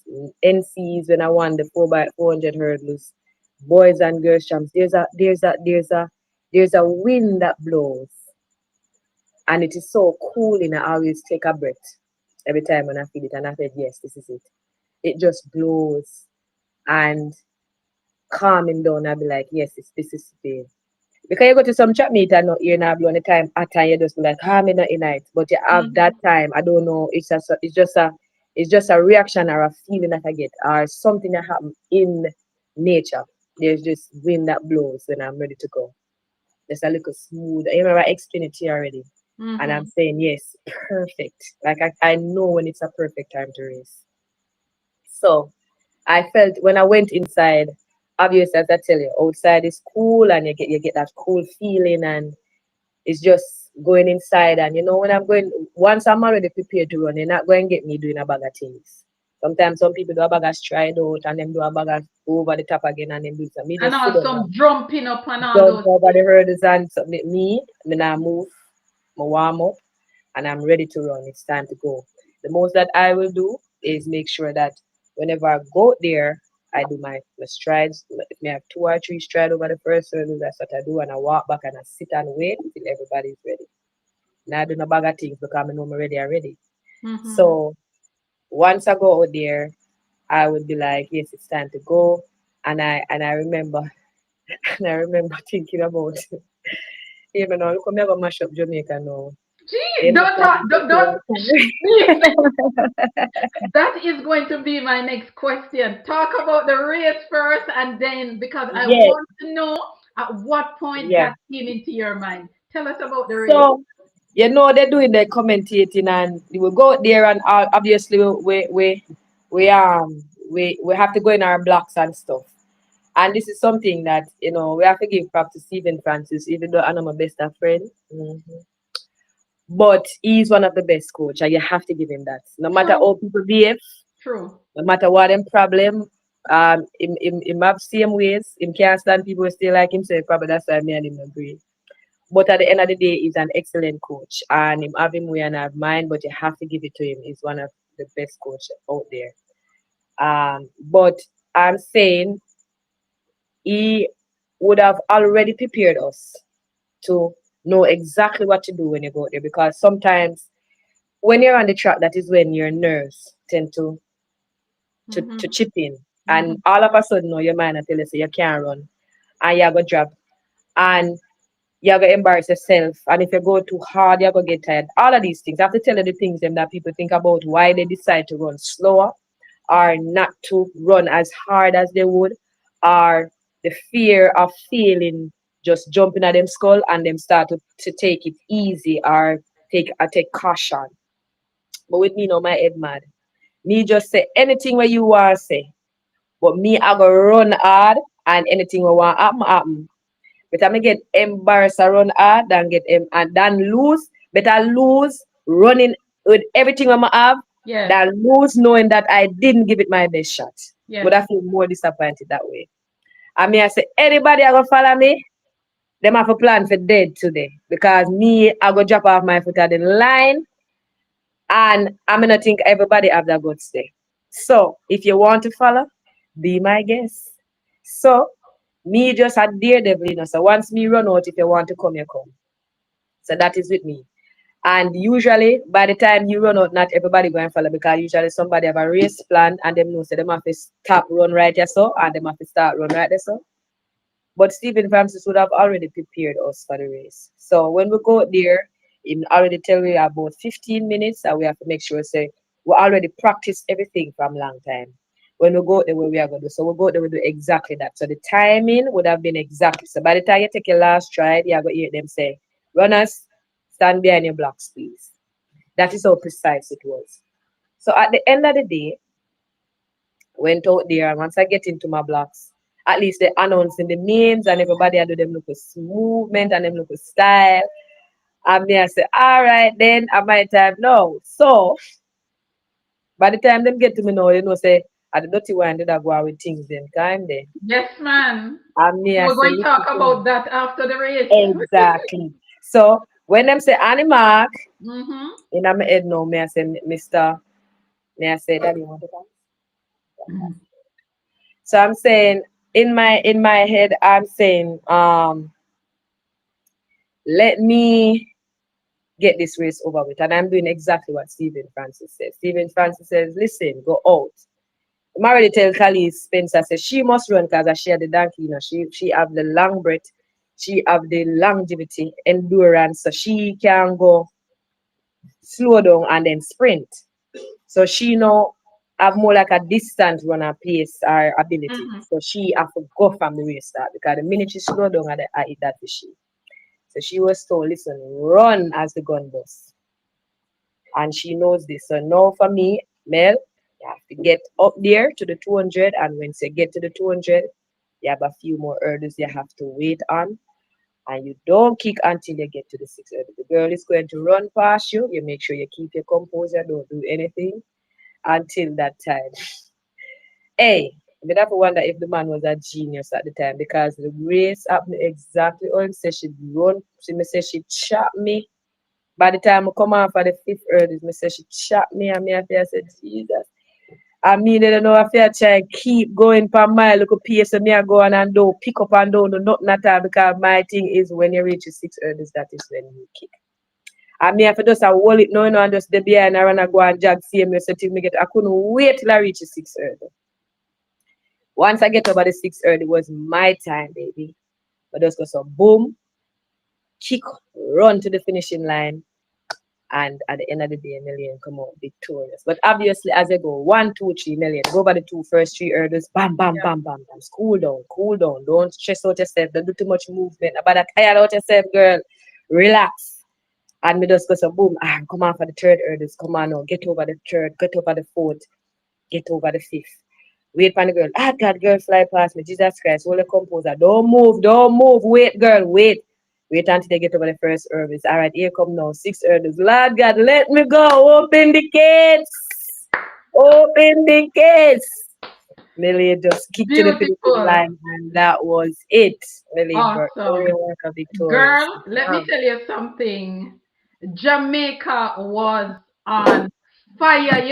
You could not pass through halfway tree. I swear, halfway tree was blocked. It listen in the early morning, early. Listen, Jamaica was on fire. At one point, the commentator, and I always remember this, I think it was Lance Whitaker who said, the Jamaicans are on fire in the Mhm. bird's nest. But let me Yes, ask you yes. something. When the Mhm. camera came on you, Yes. and you did like the little dirty wine thing, when did that come to your mind? Me want to know at what point. Because let me tell you, I was in my office, and you see when Yes. you do it, the whole Yes. place smash up. Girl, I would have beat the Listen, desk. the seven and no wait come. Hey, listen. Every time, obviously, when I'm lining up, it all Mhm. depends on the mood. Cause sometimes you feel like doing something and sometimes you don't. But for some reason, me I said this is the Olympic. I was so excited. I just know say listen, me hear about all of the excitement they would have gone before that say boat it just don't run. Yes, yes. And Shelly and all of them and some. Me I say my time now, so when me I gonna do now, we're excited. And me I say, hold on, man, hold on. Me I say, watch you now, come here go mash up Jamaica. No. And girl, me never do much. Me just go so with my head. Yeah, Mm-mm. man. It did Listen, not. Me listen, never do want to make too much cause me no want feel too much pain. Me just go, Melaine. I'm say them know Listen, what that mean. Oh God. listen. You see, when you did that, the whole Jamaica was pot cover, everything. Exactly. Listen, girl, I was in my office. I mean, I tell you, we beat the death, the whole place, mash up because I was saying to somebody, how did she think about that? Did Yeah. she plan it? You know how much years may I wait for to ask you this question? No, it We was right then and there. It just like I know the camera was coming up to me and I don't know what. I never start smiling up. I be I say, I will be a smile. I be I say, no, I'll come back and bash up Jamaica now. And girl. girl, It that's was why the that neat. was Listen, it. it was. I have seen dirty wine, and I've never seen so neat and Mhm, sharp. You were very neat and sharp with it. I mhm. mean, it was. It was. Let me tell you, it sent Jamaica in a frenzy, and let me tell you, people fell in love with you immediately. No, I swear. I think so, man. I know because I tell you, them know you know people out there. Them just like authentic things. Yes, And for yes. me, that was it. I was like, listen, man, I can't do something. It not take no time to do that. And them know what it mean. As I Listen, them alone, I don't know it. that put the icing on the cake for us back home in Jamaica. That little thing that you did, who did not know you before would Mm-hmm. have known who you were. But let me ask you something. Let's go back a little bit. You ran against your idol, Dion Hemming. Somebody Yeah. asked if you've ever defeated Dion, and you ran against Dion. I think it was before you went to the Olympic Games, the Mm-hmm. Beijing Olympic Games, and I think you won that race. When you saw Dion in that race, of course, Dion is Olympic champion herself. You broke her record in Beijing and stuff. But when you saw Dion in that race with you, what was going through your mind? Were you nervous to know that you're a junior, you're a baby? Yes. She is a veteran in this thing. What was going through your Oh, yes. mind? Well, remember, we just came off the Carter Games, and I think it was I won the hurdles at the Carter Games, and I think it was because of that race they invited me to come back for their senior championship, that for some senior games that they were having in their country. So when I got invited, obviously, yes, I said I'm going to go. So I know that I heard before that when I was going that Diana Miss was going to be there. So, I'm nervous and everything. I'm just I said, me, I'll go pick me high school me in so not a big deal. I just I go run and see what I can get. Because in a way, like for me, sometimes I try to soothe my nervousness in different ways. And as I want to explain, like athletes that is on like run to the highest levels, they figure out ways. Both doing local Mm-hmm. this and that, yeah. Mm-hmm. So we figure out ways to kind of calm down your nervousness or whatever it is, so that you can perform at your best. And so my thing is to always dumb down the situation and say, it's not a big deal, girl. Calm down yourself. You go there, go run, and you go just run with them and see how best you can run with them. So I know nothing. You understand? So in my head now, I just start calming down my heart and so when I went to the stadium I saw the and I said, oh God, me and Diana. And I don't know if she didn't see me or anything, but she didn't say anything because me I said, oh, as a Jamaican, me and her, so me think that me and her gonna be this big body. And she gonna say, what one, come make me carry you going at the race. I'm gonna tell you what you have to do and all these things. But we never chit chat. Obviously, it was a serious race for her. It wasn't about me. It was about the other Americans because I think we run with 4 Americans, only two, her and I as Jamaican, and then everybody else was American. So she'd have her mind focused on maybe beating these ladies that she have to run with. So at the end of the day, when meetings say, oh, me all excited, me think she will come to me and say, hi, little mama, and she really talk me through it or say something or do something. She was so focused, she overlooked me and things. So in my head, I say, all right, it's all right, I'm good. Me I go just go in the race and me and I go run and beat them.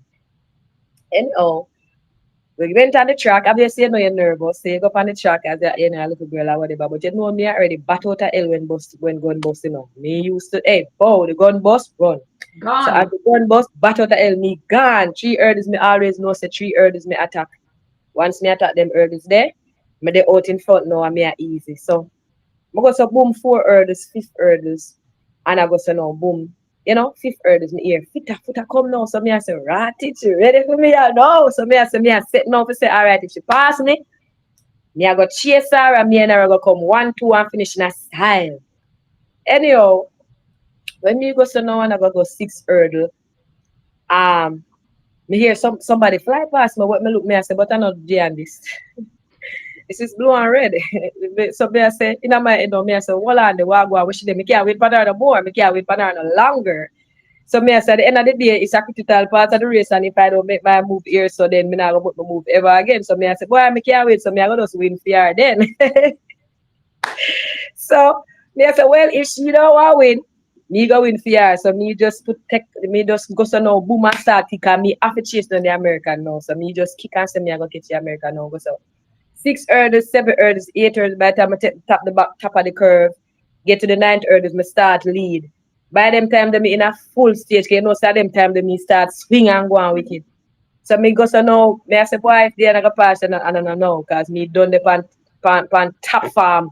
I go over hurdles. 10th hurdles, start run, and me I finish strong. I'm go so boom, me take a start. Me really walk away in race. Yeah, that At was that was a 15 or shocker. 16 years. Yes, and that's why this is the same year I went to the Edmonton, Canada World Championship because of that race. Hmm. I was chosen to go on the senior team as the only or the As a first baby. youngest high school. Yes, youngest. The Yeah. youngest I athlete. think you were what, 16, 17? 16, yeah, 16 at the time. Yeah, turning Wow. 17. Amazing, amazing, amazing, amazing, Yeah, amazing. yeah. Just amazing stuff. Of course, you went back to Berlin and you did Mm-hmm. outstanding. If you think Beijing was on fire, Berlin Boy, I tell you, I was, think I had it wrapped up then. Mm-hmm. yes, yeah, Berlin. That's when That you was ran the national record, right. 52.42. I remember I was up against Lashina Demos. Lashinda And Dimas. right. And that year, obviously what they're saying is that I only won the year before because she wasn't there. So I might say, oh, it's a lot chip on my shoulder or off your shoulder. Which one? I don't know. But at the end of Mm-hmm. the day, may I say, well, all right. Since them say me win because she never did it, Even though I'm head me, I said, Lord, Jesus, me never really want I go run again, you know. Me I said, my win already, so I'm good to go. And then me I said, Jesus, she come this year, no, people are gonna say if me no win, you know, because she never win, because Because she she never did it. was So I there. have something now when I have to really go work on. So, but it's not until because I'm still never really too interested until I went to London, where you know, said that is like one of the biggest Jamaican crowd where we have when we're the overseas. And my girl decided to come and show at that time there. And me I say, you know, all right. It was our first race for the season, and me I say, all right, then me could see how it go or whatever and thing. And you know, when me think me is me modest and me humble and me try congratulate people or or me just win and if me tired, me go sit down and rest or whatever the situation is. Apparently, Goody win the race.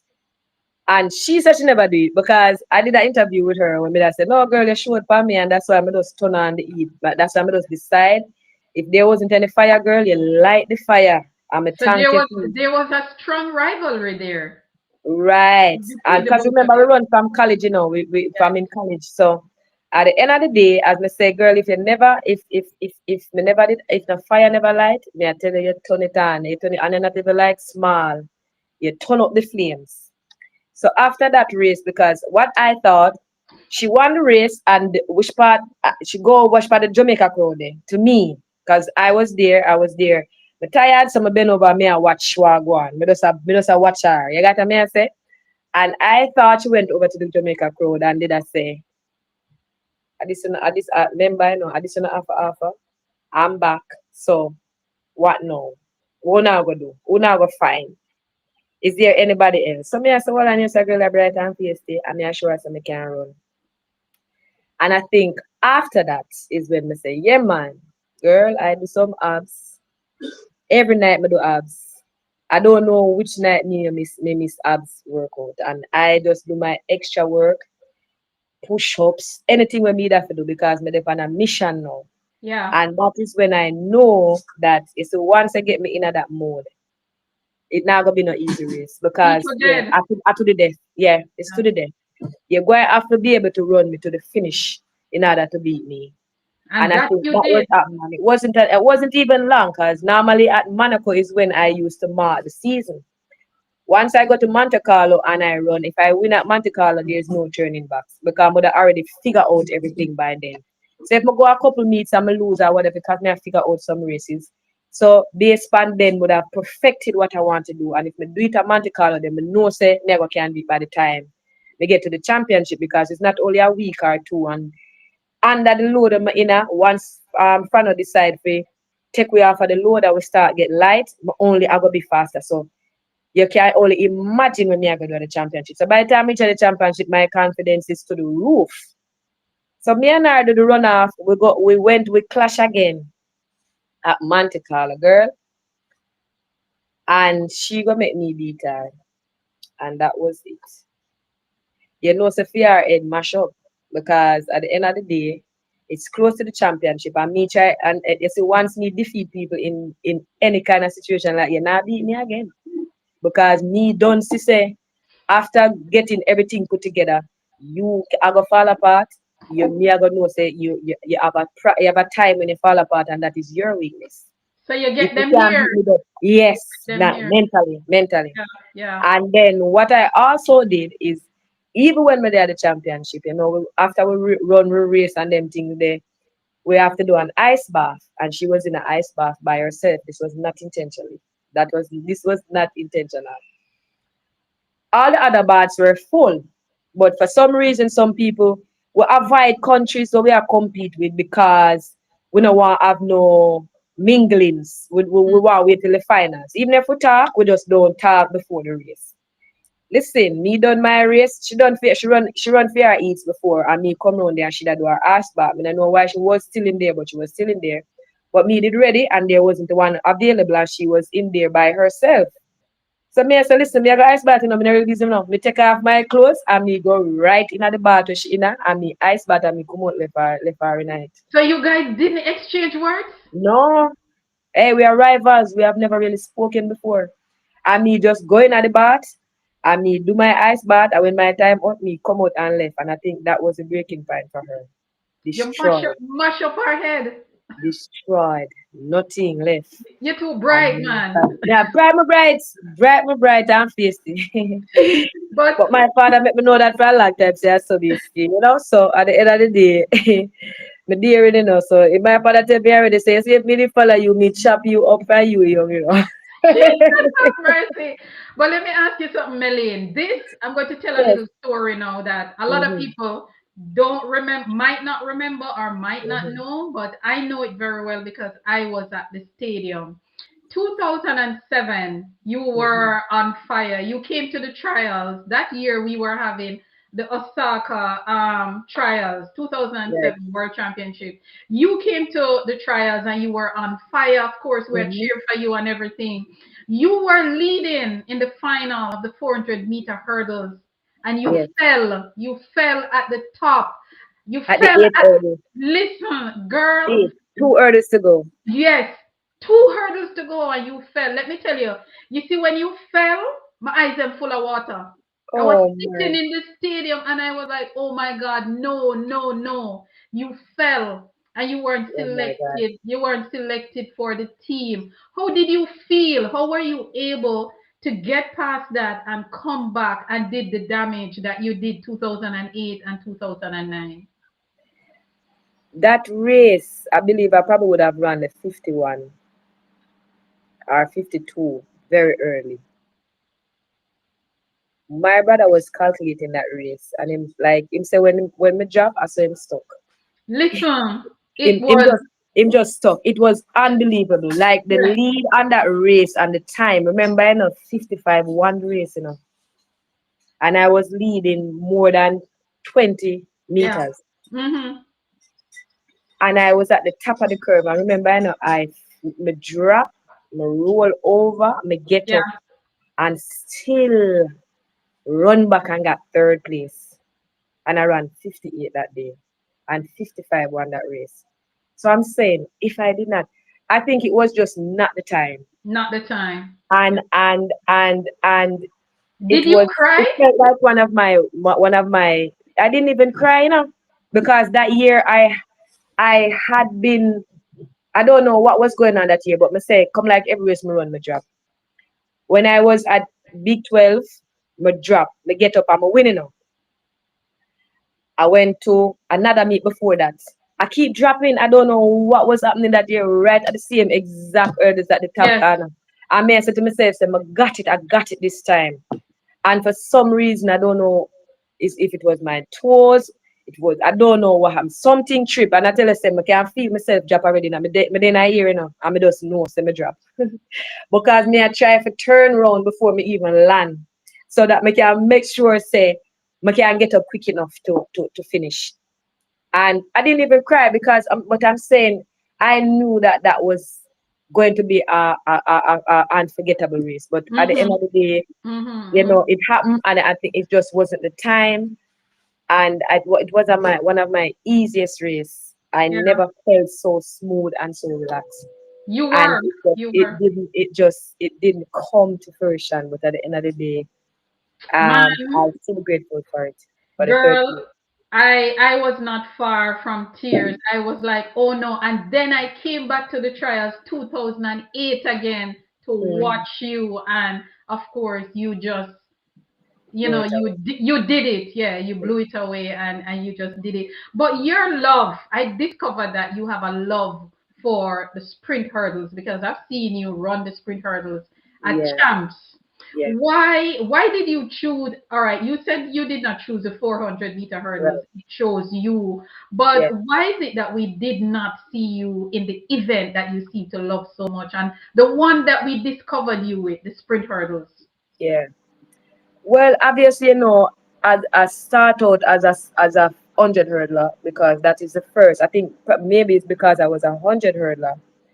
Why they even I could really sprint but I think because of it, they I was able to branch off into the 100 and the 200.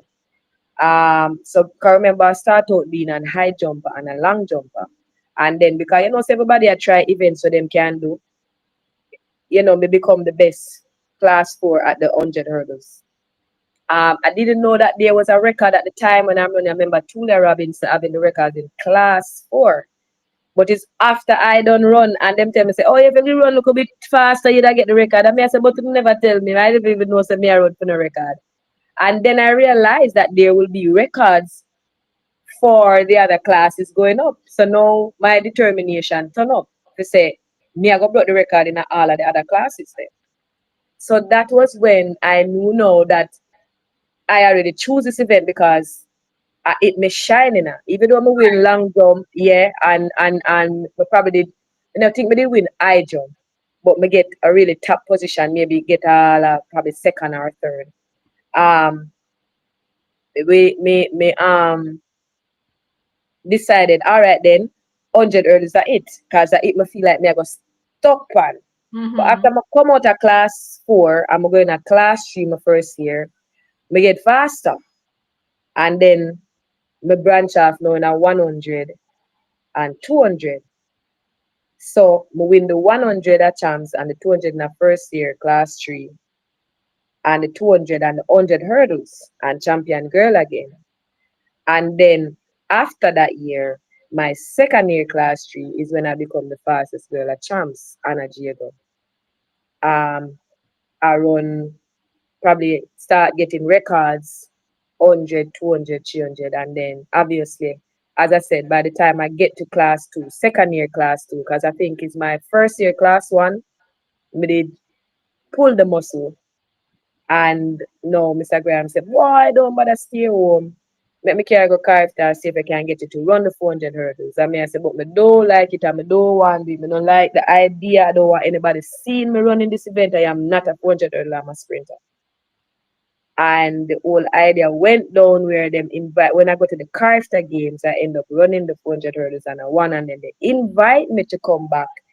That was when I ran with Diane Emmons. That was the second time. So it shows And I you indeed. beat Diane Emmons, and then Mr. Graham say, you nah sprint again, you go run 400 hurdles. That was when I got bitter for the event, and I say I hate it like poison. And you're so good at it. Your Yeah.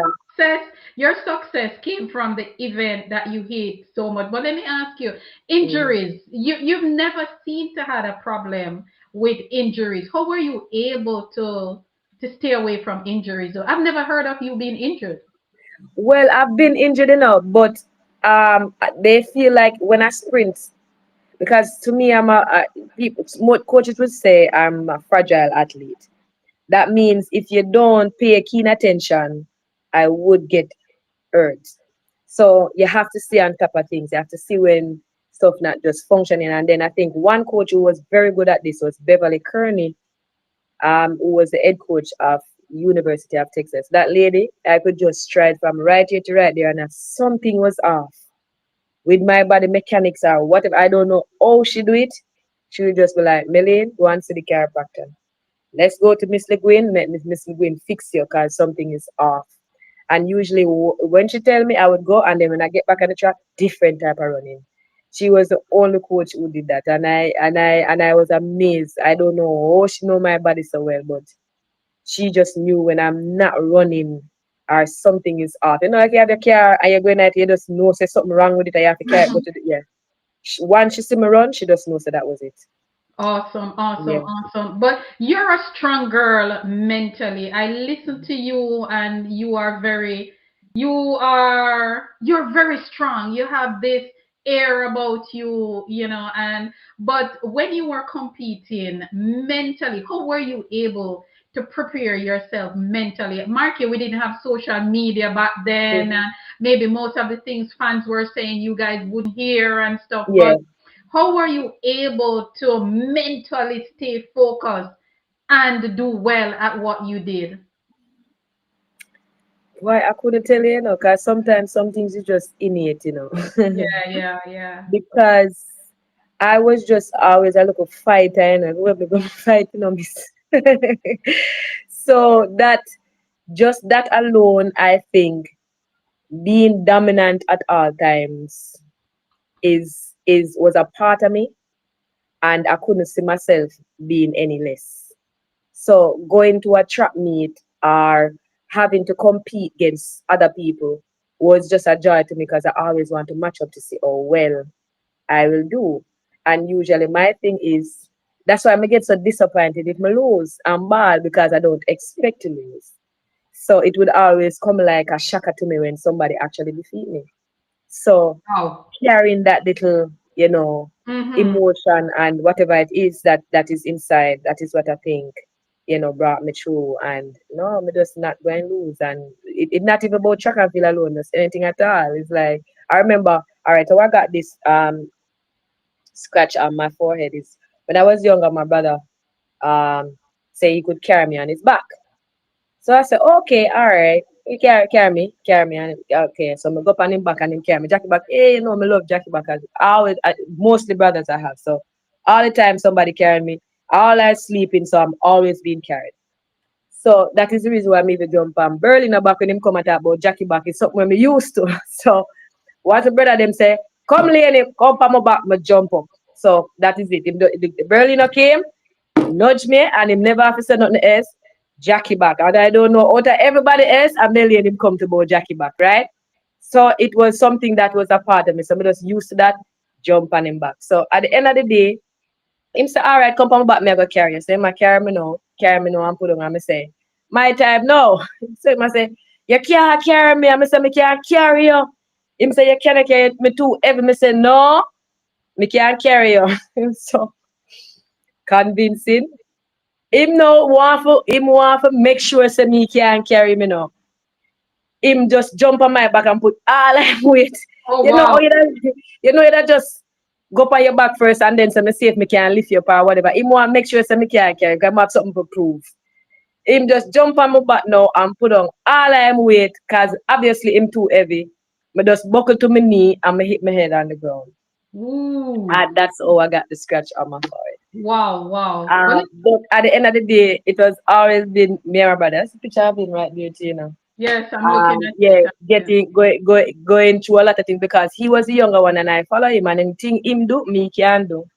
So that's the next thing. Wow. And our bigger brothers would be saying some things and I have another time with me and my other brothers is where the part of the running thing is like them would tell me to do something, I'ma just jeer them and say, no, I do it or whatever and them run me down. And So you you had know a me very good, you had a very good support team, it seemed, from your siblings. yes, yes. And them would run me down. I'm gonna go far, I'm go far so them can't catch me. So once me shut up, can't catch me. So me stand up by far, me jeer them and give them ears and say, come on, them run me down. So when them run me down, me just run up and them I say, I must catch a man. But half the time, I must have me in my bed asleep or something. But that has always Wow. been the drama between me and my brothers and things going on. Talk about sibling rivalry. But let me Yeah. ask you a very Mhm. serious question now. When it comes on to national duty, Right. um, how did you feel about representing country? Was it difficult for you to make yourself available when the country need you? What was it No. like for you? Tell me a little Represent bit of country pride for you. right. So I think that meant more to me than anything else in this whole wide world, I would say. I remember the first time actually getting the Jamaican uniform. And I am saying this across the board from all athletes. I will look forward to some of the time Jamaica team. We are going on Jamaica team. And that is the reason why when I feel like they're not recognizing me to to an extent I am bitter about it. Knowing that they knew that I've been before almost all of these athletes. I have achieved so much, but at the same time, people has gotten their honor and I'm still here waiting. And True. most of the time people say, why? All Jamaica people them deal with this stuff. Them do deal with it good. I have records, I have medals, I have so many titles and I've been doing it forever. And I live to see people getting the national ambassador passport, getting statues. just getting recognized, which is good because they deserve it. But what True, about me? true, And true. I'm saying, I don't want them wait till me dead to recognize all of my achievements. I want it now, like how some people getting it. Mm. And at the And end of the that's how we day, should do it. tonight, That's how it should be yes, done. yes. And so many people know of me from too long ago, where I have to sit down and say, I still don't get anything from my country yet. And at the end of the day, I don't care when they give it. I deserve it because I work for it like anybody else. So that is part of the reason why sometimes when I talk about country and I know the sacrifices that I make and how many different countries came and said, Melaine, represent us. And I said, no. And I probably would have been better off today. And that's why sometimes I am bitter. And I said, if I never made that decision, or if I had done this a different way, I would be okay. And I said to myself, so you know what? Sometimes things are not coincidental. Your life was already planned, and maybe Yeah. there's bigger and better things coming. But my journey is to never give up and to just continue to do the things that make me happy because me one knows that and when I lay down in my dying bed, I can say I do everything I really want to do. And I never just let people tell me what to do. I don't consider myself to be a stubborn person and I don't consider myself to be rebellious in any way or controversial. I'm a very nice, I believe myself to be very fun and loving person.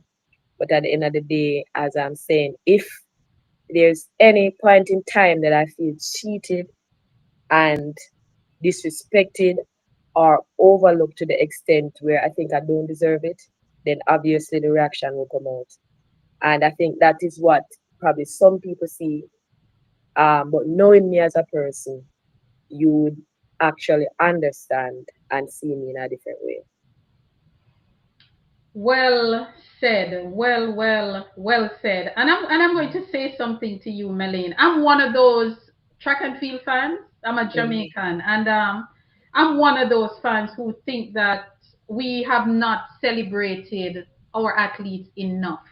Hence true. why I started this podcast because I want to do my little bit in celebrating you guys. And I think that's where we fall down most times. Yeah. One, we don't know how. I don't think we don't know how to celebrate the athletes. So what we do, Mm-hmm. we celebrate some more than some, and Mm-hmm. then we allow others to feel as if they are not No, worthy. that is exactly it. You just hit the nail.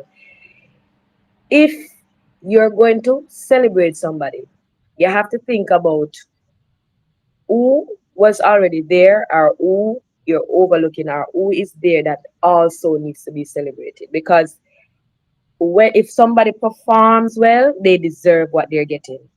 But at the end of the day, whether it is been done now or way back then, if it's a situation that people needs to be celebrated, you should do it. Because at Yeah. the end of the day, I'm tired to hear a lot of athletes say, "Why Jamaican I do this, Jamaican I do that." I mean, never believe, and I did just, and I don't want it to believe. But it is so sad or so ironic that I had to be the one who is in that situation and have to say, "Boy, actually." You understand? I don't know how many other athletes would say that, and I know a couple of them they are foreigner all over the place. A lot of And they them believe, had yeah, said it. and they I've believe heard, the same yes, way. I've Yeah, heard Johan Blake said the same thing, and yeah. people rip him apart There's so without much. They without don't looking understand. without looking at what he's No, they saying and don't put it in understand. context. Asafa made his comment Comments, recently, yes, and they ripped him apart yes. without They looking at don't what he understand. They is don't understand. really saying, and I'm saying you guys lived it. You Yeah, have been a part of the system. And if yeah, you are advocating for change right. for the next generation, Generation, right. nothing is Yes. wrong with that because And you don't want us to tell them, don't compete for Jamaica because you're going to end up probably with nothing or you're going to be struggling at some point in time because listen, all this success. Some people go to some championship and them come back and them go right back in at the garrison where them coming from and people see them and think them have it, they have nothing at all.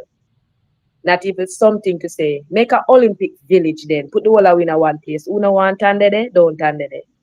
But find places. This is a home for the Olympians, right? They all live there. Some people just like they build a scheme or something like that and say Olympic Village. And whenever there is somebody that does something outstanding or out of the way, you can say, all right, I give you a start. You get a 1 bedroom house or a 2 bedroom house. And however you want to develop it, develop it. But you don't send them back which part they're coming from. And then people don't understand. Because I think there was even a situation where somebody thought somebody was making a lot of money and say, yeah, you have to go start giving some money to fix them road here, and fix them this and fix them that. And they don't have dry nothing at all. They don't have nothing at all. So if you understand what I'm saying, Yes. it is dangerous sometimes for some of these athletes. You get what I'm saying? Because at the end of the day, and what is happening now, prime example, Alfred, she never chose to run for Jamaica. She chose somewhere else. And I'm telling you, if Alfred want to retire tomorrow and don't run another race, she's going to be okay for a very, very long time. Yeah, because her country is Exactly. They gave her, I don't see what in the gear on everything. her. Everything. Even So, though she attended high school in Jamaica, but Jamaica. her Yeah, country, St. Lucia, ensured yeah, that and that's what I look at. And a lot of people will say, oh, HP, but we have a lot of athletes. Yes, we yeah. have produced a lot of athletes, but we You can put still can do some, different put something together. systems Yeah, in place so that our athletes they can have yes. somewhere to go. They Yeah, have a choice, right, you know? right. Do something. I think they can do something. And most of it is half of the time people looking somewhere to go to change where they're coming from. And Mhm. that is the least that they can do. You understand? Some people want to just change their environment. They don't even mind becoming. Sometimes we could become families the way we're close. You understand? But you try to help some, right? And you can't help all. And at Mhm. the end of the day, you will look out for each other. You can't do it for the rest of your life. So some of the time we have said, why? We hope this, and we hope that, and we hope that. But those are all hopes, you know. And when you think about if you this is the reason why people don't understand. When you think about if you were in another country and even running just a single race can retire you. True. And we have been doing this from we're about 12-year-old champs or before champs, basic school have come up. And when it's all said and done, you don't have anything to show. If some people could have said, yeah, me get a house there and me build pan it and me get, me manage for way, at least there's to abide that is an abiding city. Right? There's a place for you to go. You can call that home. You understand? Sometimes people want to change the environment for their families. You understand? So I think they need to figure out how they do things. Listen, you can't give somebody $200,000 that are grocery money, right? These small awards is not good enough.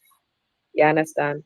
And then I'm not I'm going to say they're trying, but I'm not sure if they're trying hard enough. You understand? But sometimes when you think about it, the reason why some of us are in track and field is because we want to make life different. Not to run all our life in our country and then we end up on roadside. That don't make no sense. That we don't even know why it just don't add up, right? So and after times you'll be like, oh my goodness, because you're sorry for your friend them and your friend them, you know? And some of us, if it wasn't for some Nike contract or Adidas contract that we get outside of the country, that is what is sustaining some of us still. We don't know where to go. We have to find 9 to 5 job or we have to find something to do that is not sustainable, knowing that we have gone out there and our names is ringing all over the world somewhere and we have reigned, but reigned and now we're dry. You understand? So when you hear Asaf Powell or anybody else ever comes to certain things, it could have been better off. That was the Asaf Powell. Usain Bolt, one of the biggest athletes Jamaica have ever seen, is being robbed. He's undervalued. Usain Bolt is Nobody there ever undervalued. visit. This not happening like that. So I'm telling you, when we travel outside of this country, it's surprising to see what people does. Yes. how people do. And Jamaicans don't understand. We are not bashing the country. We are not saying any. We now make it look like we want country. When we say something, yeah, so we are saying it. But we have to make them know so we are unhappy with how we are being treated. That is why we are going to voice an opinion. Why no you that go through all of this now and then you send your opinion for go through the same thing? No, tell me, you'd have sense? That don't sound like somebody was sensible. You want better for your child, so you cannot. You're going to try something else. Just like a mother or father where they have them pitney and them parents abuse them. Them nah put a finger up on them pitney and if teacher let them pick them out of school go drape up teacher because they're trying to change the situation for their child. So him saying that doesn't mean that him a bash Jamaica or nothing like that. Him still bitter about him situation or what he has been through, knowing that him go they go run him best and stuff. Him not always win like how them want him, but him put Jamaica out there as first. We have the fastest man in the world. Usain Bolt become the fastest man in the world and the legend. And we undermine him. We still look on him sometime and I say, if this man was somewhere else, you see, He you would be a couldn't even king. walk near him, you know. He would be a king. He would be a King. king. Hmm. More than King James where they are Guyana, because them couldn't manage him. Yeah. But at the end of the day, this is all we just run and then that is it. Yeah. So It, obvious as I'm saying, if the country can do no better, why I just saw it go. and But if maybe they too, can, I think they should do better. and you know something, And Melaine, they should start somewhere. I am wondering too if this is one of the reasons why athletes are not going to just make themselves available to Because go they recognize the trend. because they realize that if I make myself available to run for a country, then at the end of it, Me there's now go have nothing nothing. for me. So what I'm Yes. going to do, I am going to make sure that I make that money so that when I leave the sport, I I am have some money fine. for myself. Exactly. So it's just the money alone. Nobody no business about nothing So else as right it now. is now, this new generation, So, they are them setting up their understand more wealth. than we. They Yeah, them understand. understand. Yeah. They're Them setting up understand more their than us. wealth. It is about their wealth. Yeah. And it's mostly because of the technology too. Hmm. Them learn and them get to see for themselves and them get into the professional world earlier than us. Yes, yes. So they get to understand what it is that is on the table. When we look now, we just a run, we just a run, we just a run, we just a run. Hmm. And when we get the opportunity, we're glad and we're excited. But them have everything at them foot right now, and they're not going to sit and make a mistake and go through the same thing them we do. Yeah, yeah. So them Jamaica have to recognize this. I look more from now them not have no athlete around for them. Yeah, we really have to go shake it up because sport has now become a business. It is a career. It is not about amateur No, sir. anymore. It is a Mm-mm-mm. career, and this is where a lot of athletes will make their Yeah. money so that when they retire, Mm-hmm. they can say they have a house, they have some money in the bank, they Yeah, have them have a a car, car. them can drive. Mm-hmm. Yes, they can do So their thing. So it we're at a place right now where there is a disconnect.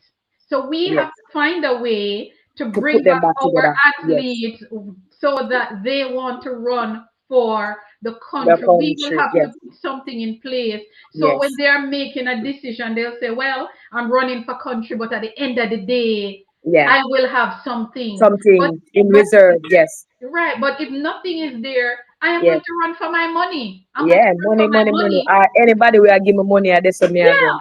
because at the Mhm. end of the day, Because when I'm you poor, I'm have to change my life. I can't afford for those. I work for nothing. yeah, yeah, we as fans will have to understand that at the Yeah. end of the day, this is a business, this is a career, and how many of us is going to take up a job that we're not being paid for? Who is going to put on them clothes every day, go to a job, and your boss not paying you, and you have bills piling up? You tell me. But girl, we're going to go into another chapter of your life. You're now mentoring athletes, you're now in coaching, I saw you at champs and I was blown away, as an Olympian, giving back, and I saw where and guys, Awesome feeling. for those of you who don't know, Melaine was very instrumental in with the Heidel team that won girls champ. Mhm, Let me tell you, I was sitting beside Melaine at the long jump pit, and when mhm. her athletes were jumping, she was there Mm-hmm. motivating. And each time an athlete dropped, guys, they Mm-hmm. came over to Melaine for her to Tell them what's up. reassure them. Mm-hmm. To reassure them and let them know. Of course, some of them was crying, and she was like, Crying, yeah. "No, Yeah, no, me have to you try to got get them to this." stop. Mm-hmm. So, Melaine, what influence that for you to come back and now giving back to these juniors? What influenced that? Well, I'll Before tell you we how it wrap. started. Obviously, but up on the journey, so me have to run the 100 hurdles no matter what, no matter where. Oh, and something I have to go on, and I'm getting older. Anyhow, so I went to Corey Bennett and I told him that I wanted him to coach me the 100 hurdles. He's saying, girl, if you're going to do it, you got to do it now. You got to make that move because remember, time is going. Mm-hmm. So, me never make him say no more. He just pack up where from wherever I was coming from, and I just went there to Idle and started my workout as soon as possible. Going through the season, everything was going well. Obviously, I haven't done any race because with Coach Bennett, excellent coach, Yes, coach, I know. Yes. big coach. Hey, Mm. we're going to have some professionals coming out of that camp soon. Anyhow, um, he's a type of coach like this. He's not gonna just coach you and just push out the for run and you're not ready, right? I remember the story that he tell me about Brianna Liston when she came to Idle and she was in no farmer shape where she could have True. run mash up. Mm-hmm. And him say him do the work and him get her back together and him tell her, so listen, so when you go up on the chat there, you're gonna surprise yourself, right? She But did. knowing where she was, she. And Mm-hmm. so said, so done. Coaches that know them thing, them just know them things. So when I go them excited, I say, yeah, my time now. But obviously, I had to work myself up into the place where I'm to have to be running and doing other things that I need to do. Now, I got to the place where I could have been racing, but it wasn't time yet. So I have to wait. Tell them I say, no, you have more work. You have a couple things to depend. So what happened is, knowing that Melaine Walker is on the team now, in coach side, I need you to travel with me some of the places with the girls, motivation. I need a female around them or whatever it is because at the time it was mostly male coaches.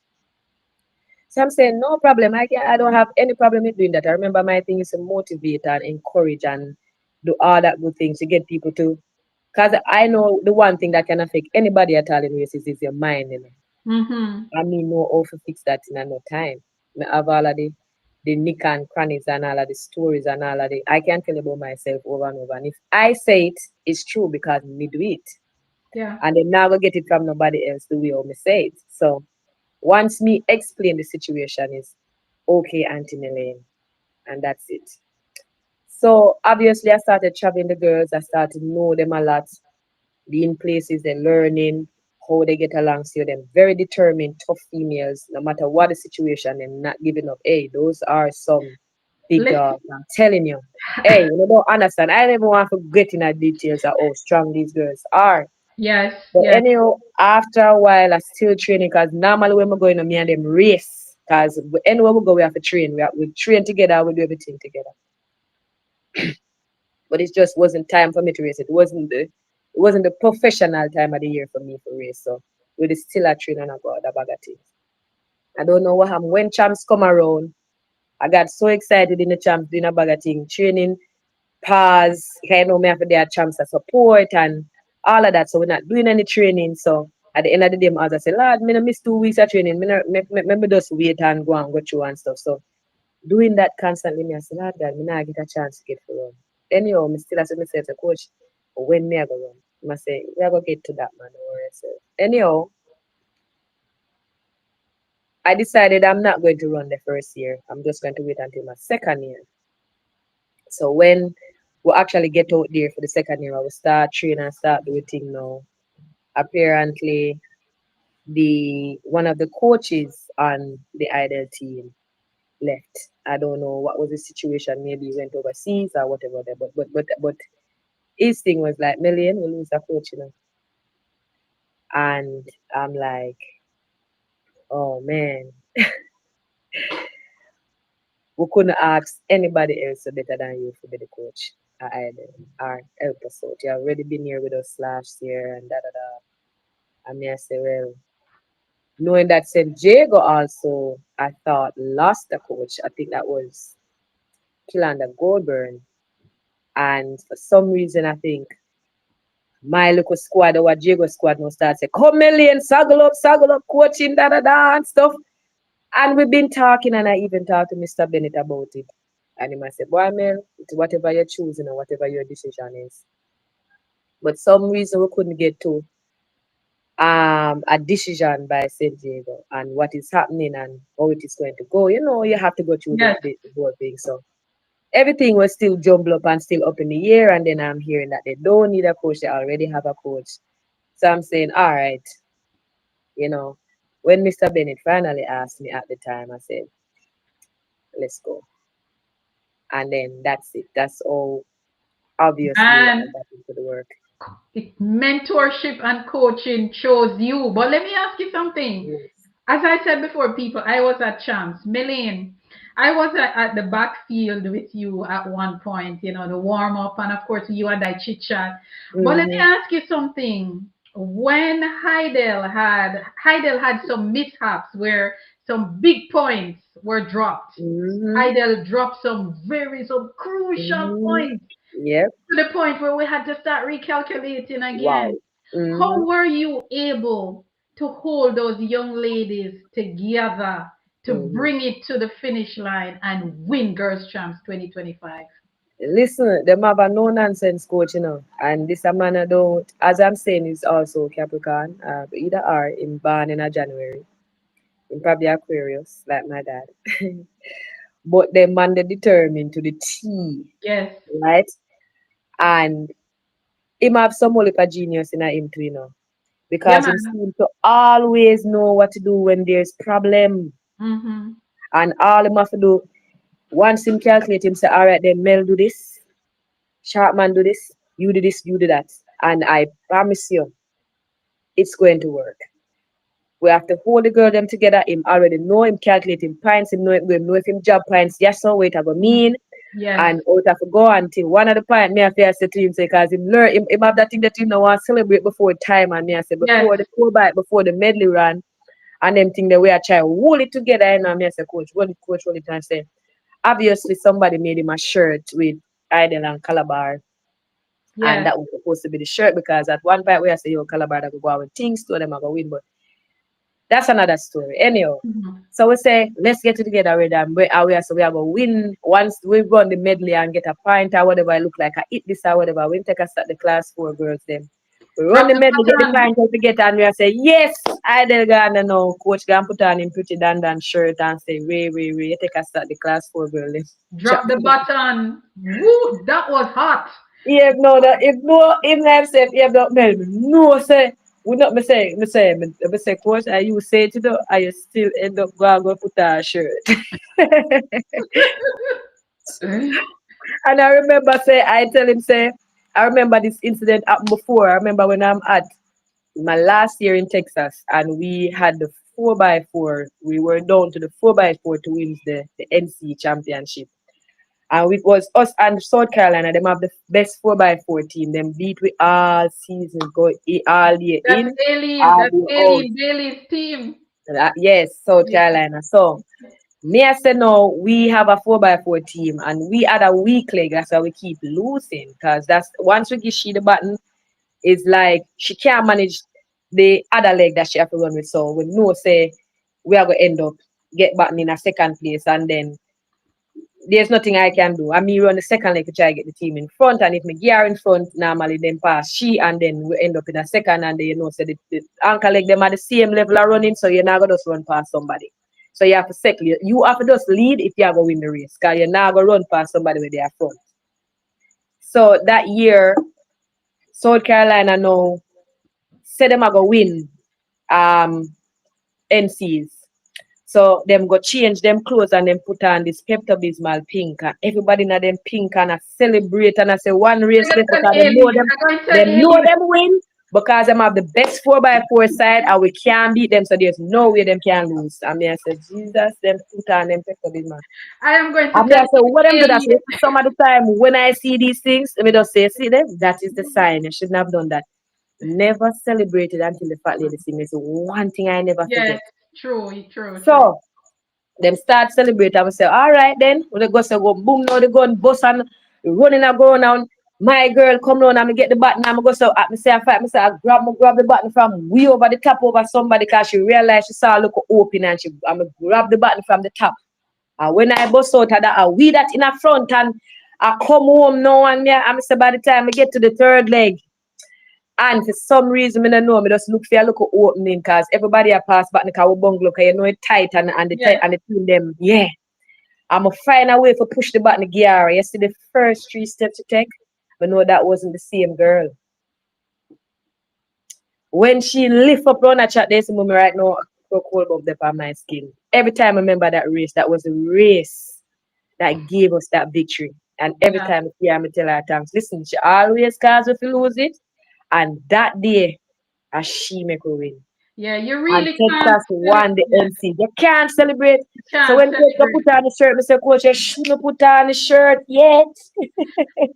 I was in when I was in the stadium and I saw when Heidel when the class four girls dropped the baton. I said, Me, "Oh I my, said, me like Coach, I said, no, no, man, no, no. I say, Coach, and you should have put on the shirt. And you tell me, say, you don't put on the shirt until the time come. You know, when you put on the shirt, you put on the shirt before that.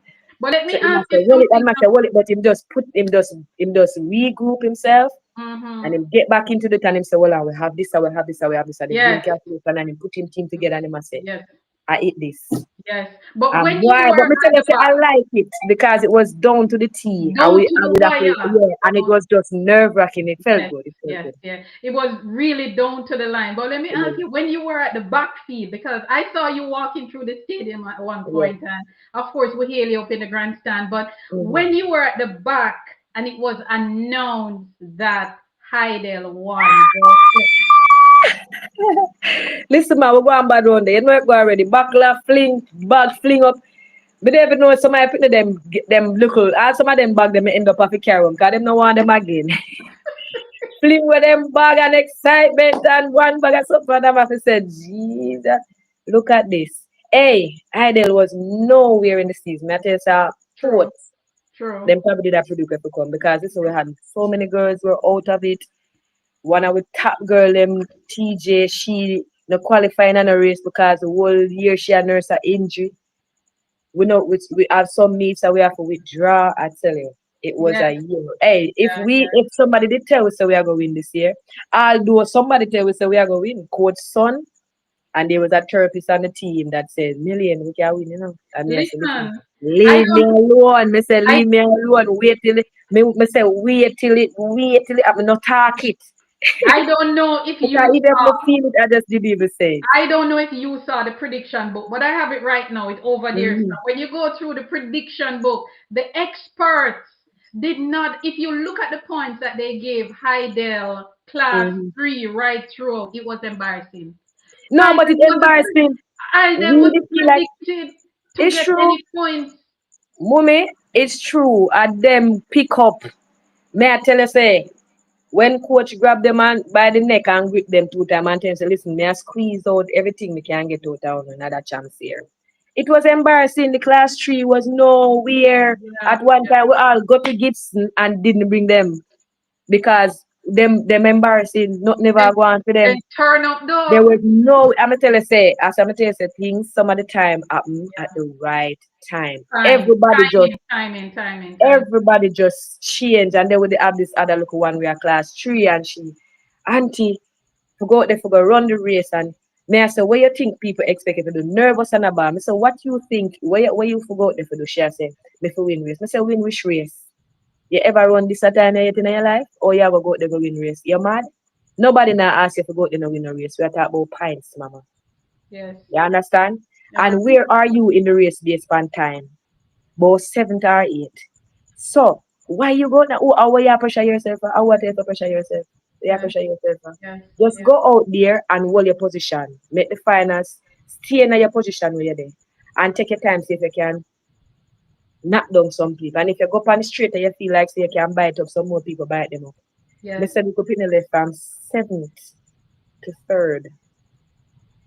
That was the biggest moment for Idol in the championship, right? So up to now, Amazing. coach can't believe it. So I'm just saying, sometimes it's just some little simple Yes. talk. Yeah. Yeah. And them can't run and oh, them can't run. And me, I say, so, oh, you make it a champ if you couldn't run. Yeah. Stop the crying. You're wasting time. You're thinking about too much that's not necessary. Oh, you're going to make it. I just want you run the same way or you did run to come here. Yeah. That is it. And if you can get You're some more, asking for too much. You want the too much. You are tell yourself you're going to do more than what you can't do no more than what you can do, mama. yeah. Just take a look at time. Run the way you run. If you make it, and then we accept them. Hey, that's all we ask. Nothing else, nothing more. What you think? You can't turn a superwoman out there. So some of the But time it's just some simple yeah, things I have to say to them and calm them down because them feel like it's something where them have to go do some miracle or them have to go turn a miraculous bionic thing. or superwoman or superman. Yeah, so I just you have to understand what to say and when to say it and all And this. this was what I observed. And let me tell you, I love it. And I'm going to ask you, how did those girls feel knowing that they had you there, someone who has done it? You won at the highest level, you won at the Olympic Games, you won at the World Championship, all levels, and you were there. Because when I saw it, I was talking to some people and I said, more schools need to do this. We need to have more retired athletes getting involved with a school program. It doesn't even have to be your school, but Mm. these children, they need it. How did those girls reacted knowing that you, Melaine Walker, the only Melaine Walker, Olympic and world champion, was a part of their team? What did that do for them? Well, some of them at the end of the day, they were grateful and them come and them hug and them say thank you, auntie, and a whole lot of stuff. But at the end of the day, I think what they knew they had was somebody who knew how to do it because Yes. they have done it before. Hmm. So I wouldn't lie to them. So if I said something, they believed it. And that is probably one of the biggest thing that our biggest way they reacted to me is they know that if they're having an issue with something and they need to talk to somebody, they had somebody there. Well And said. that is it. Well said, well said. And we're about to wrap up. But before we wrap up, we're going to play a little game. I'm going to say two things, and Hmm. you say which one you fancy more, Hmm. morning or evening training. Morning training. As much as I don't like getting up, but I prefer morning because I get it out the way and I don't have anything else for the day. Amen. 100-meter hurdles or 400-meter hurdles? Ah, I'm going to say 100, even though it's the 400-meter hurdles I had the success in. Track or grass? Chevron or grass? Chevron, Gold medal or personal best? gold medal. Panty or shorts? Shorts. I don't have ever seen me in a one panty. I've never I seen don't you. I've ever. never. No, I've never seen you in the panty. My That was bottom don't behave in a panty that at is why I all. ask you. That is why I Yeah. ask you this question because I've never seen you in the panty kit. I did it once and my bottom was out and I was shocked and I was trying to fix and I do a bag of things.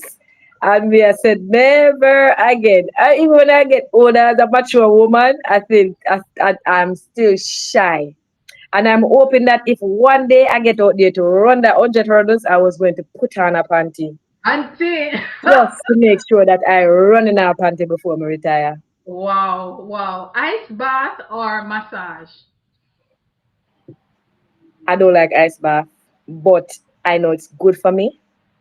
So the massage is good, but for me, I can't really say which one because they do different things. Yeah, yeah. So ice bath is something that it it kind of renew your legs, and the massage kind of relaxes your leg. But you know what? I'm gonna go with the massage because you don't have to do an ice bath all the time, but you Okay. need a massage. Yes. Champs or the Olympic Games? Oh my gosh. Why did you do that? Come on. Oh my goodness. That one is tough. I know, right? Champ Yeah. or the Olympic Games? I'm going to say the Olympic Games. Okay. Awesome. Why? Because the records and all that other stuff that comes with it. Awesome. Awesome. Training or competing? Competing. I hate training. Me a hard seed in a training. I be a back me there. Speed or stamina? Speed or endurance? Speed. Team or individual sport? Team. Oh, so you love relay. I like that. I like Yeah. that. Team. Yeah. Yeah. There's so much more team It's can it's do more to than celebrate. There's a lot more to celebrate, yeah, when you're on a team, and sometimes it gives you more. It gives you um a bit more purpose. yeah. So sometimes you cannot want to do it for yourself and just don't decide and don't run and kind of care. But if you're Yeah. doing it for a team or you're doing it for others because you're there, it even if you're not in the mood, you try. Indeed. Pre-race music or silence? Music, Warm up or cool down? warm up, Socks or no socks in spikes? socks. I Instagram never remember Reels, that. Go ahead. Instagram Reels or TikTok? Hey, me just go on TikTok for the mama. So even Instagram, listen, I remember making an Instagram page. Listen, you see technology part of it, that's why even my computer gives so much trouble. I mean, I know how to fix it. I can't use technology, but at the end of the day, I have phone. I'm gonna have the other Melaine, thing. stop it because Don't you it? just born. You just born. You're a millennial, you know. You're Look a here, millennial. look here. I tell you, I remember getting Blackham Ellis, right? I asked him to make an Instagram page for me. And we make the Instagram page and we do a bag of things on the Instagram page and then somebody just thief the page. Yeah, yeah, yeah. People I'm are. looking and there's no way and I think I had to contact him back and see if I could get some information on it in order for me to get back the page. Did you get it? And it is now up, yes, I think it's now up and Okay. him fix it for me. Okay, And awesome. I thank him very much for that. So I'm not, and I went and I'm a very shy person, even though you see me I go on here, No, so sir, you're not shy. yeah. Stop it, Melaine. Listen, I'm telling you, I don't know why I get so bold when I have to do things, but other than from that, me no want to do nothing at all. So when you come out of the interviews and all them, to me, like, Lord I Jesus, love it. I have to go People, turn on and I have to go turn up. people, you know But how long I I'm do waiting on come. her. You know, long I'm waiting on her, I but it told will me about work. that a long time ago because I have a little friend because somebody else will come by idle more time and he might tell me about this lady and I say, yeah, man, I'm going to do it. I didn't deny that I'm not going to do it. But me Yes, just know say you have to catch me yes, yeah, in yeah, order to get it. And yeah. I'm glad I did the interview. And I'm glad you're here tonight. Yes. Sweats or shorts? Sweets. I have a problem Water, with nakedness. Go ahead. water or juice? Water. Reggae or dancehall? Reggae. Awesome. All right. I wrote a poem for you. This is Oh, something I wow. started doing lately. So I wrote a poem to celebrate you. So I'm going to read it to Oh, you this now. song. You Um, gonna make me cry. no, don't cry, please, because if you cry, I'm going to cry. So I Oh wrote my this gosh. for you, Yeah. and the title of it is Queen of the Hurdles. Oh my gosh. In the land where sprinters carved their name, a hurdler rose to claim her fame. With poise and power in her stride, Melaine ran and nation celebrates. From Monk Street to Olympic flame, you soar through hurdles, chasing acclaim. Beijing crown you in golden light in the bird's nest. With grace and grit, you won gold. A nation celebrates. The world stood still in the world stood still in the bird's nest as you flew past all bold and rare. A record made, a legacy sealed, a nation celebrates. You danced with speed, you ran with soul, and you made the finish line your goal. A nation celebrates. So here's to you, Melaine, fierce and true, a warrior in black, green, and gold, a queen of rhythm, race, and grace, a phenomenon woman, time cannot be erased. From Maxfield to Olympic flame, a people celebrate. Oh my goodness. Thank you. Thank you. Thank you very much. I can get that poem. Yes, I'll email You it to can you. I send it can, to me. Thank you. yeah, I'll email it Thank to you you. very And much.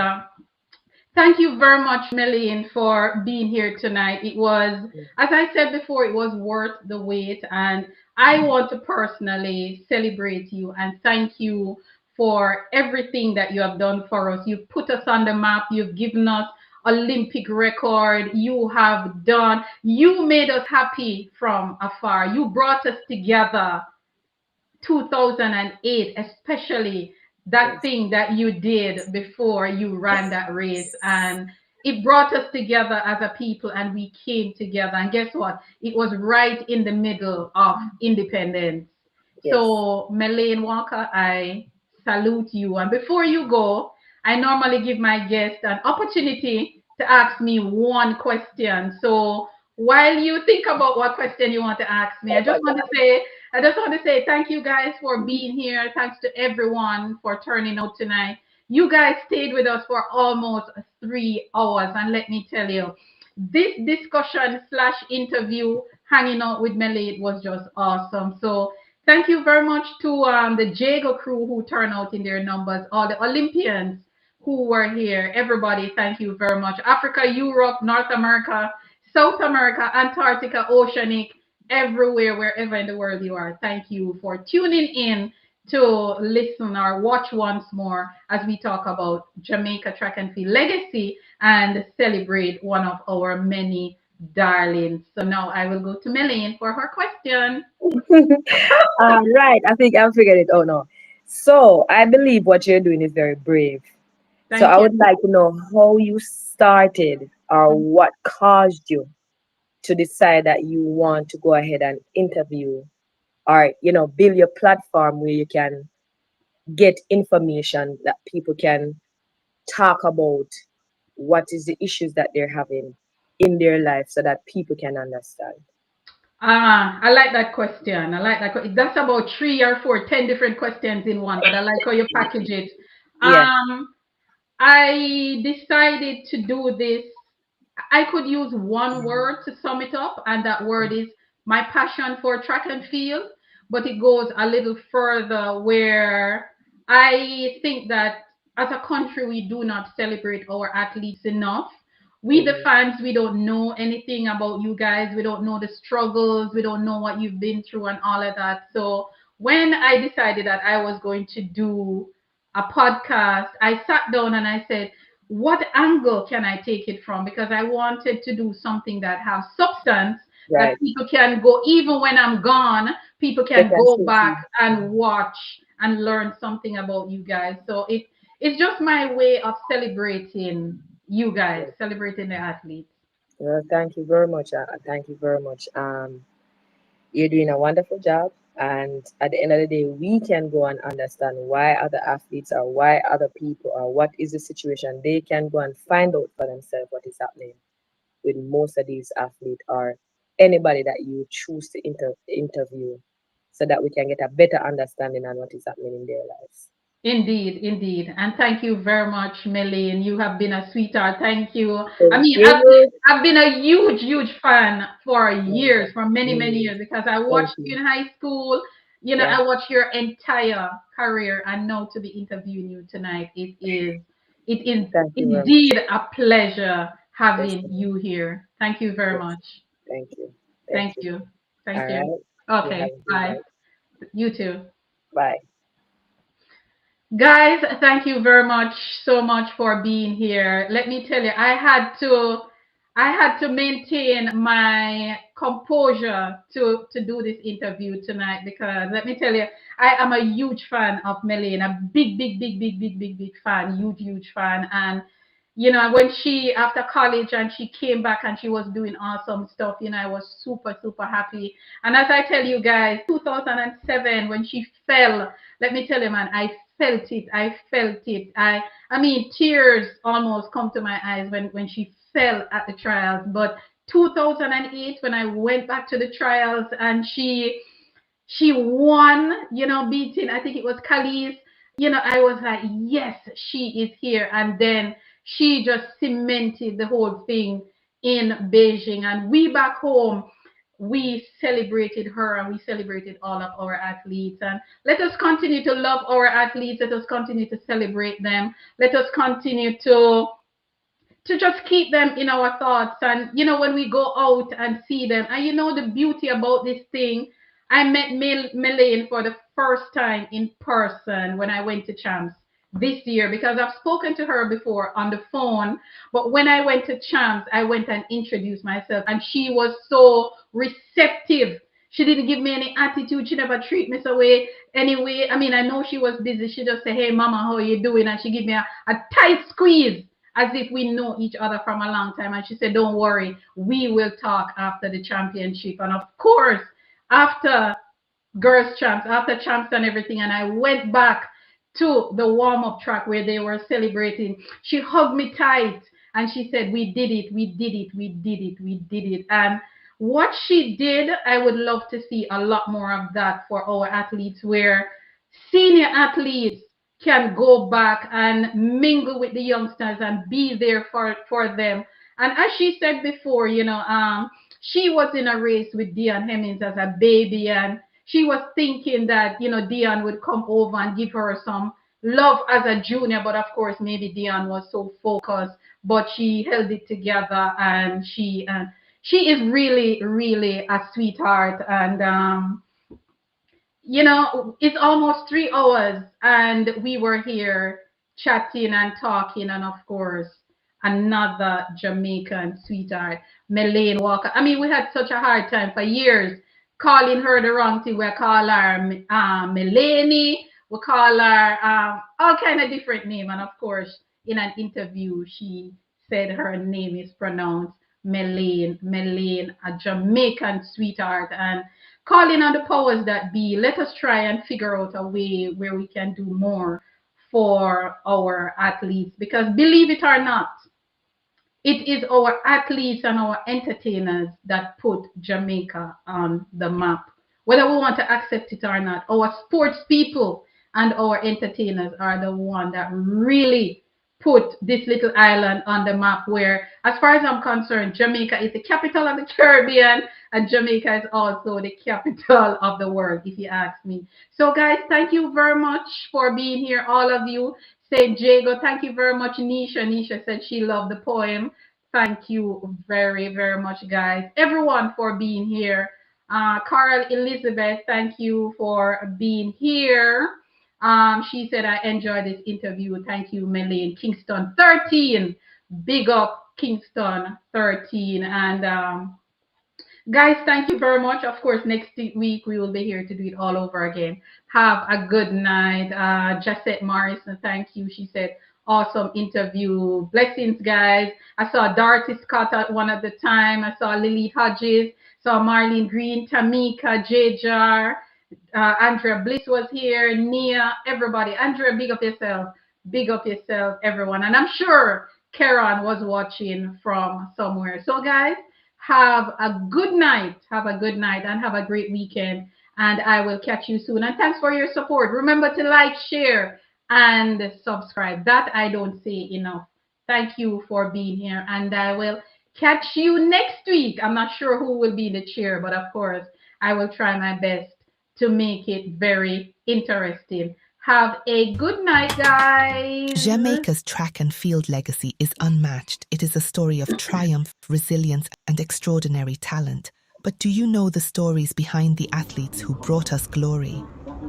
Hi, I'm HP, founder of HP Chat Track. My mission is simple: to celebrate the rich legacy of Jamaica track and field and shine a light on the incredible people who make it happen. Winning that race was a dream come true, but the journey wasn't easy. It's not just about medals, it's about inspiring the next generation. Jamaica track and field isn't just a sport, it's our pride, our culture, our heart. Every week I sit down with athletes, coaches and fans to bring you stories of dedication, passion and legacy. Plus, we've got exciting news and exclusive insights into the world of track and field. Make your Thursday night be at HP's place. Come hang out with us at HP Chat Track Studio, where track and field is our business. Jamaica. One people,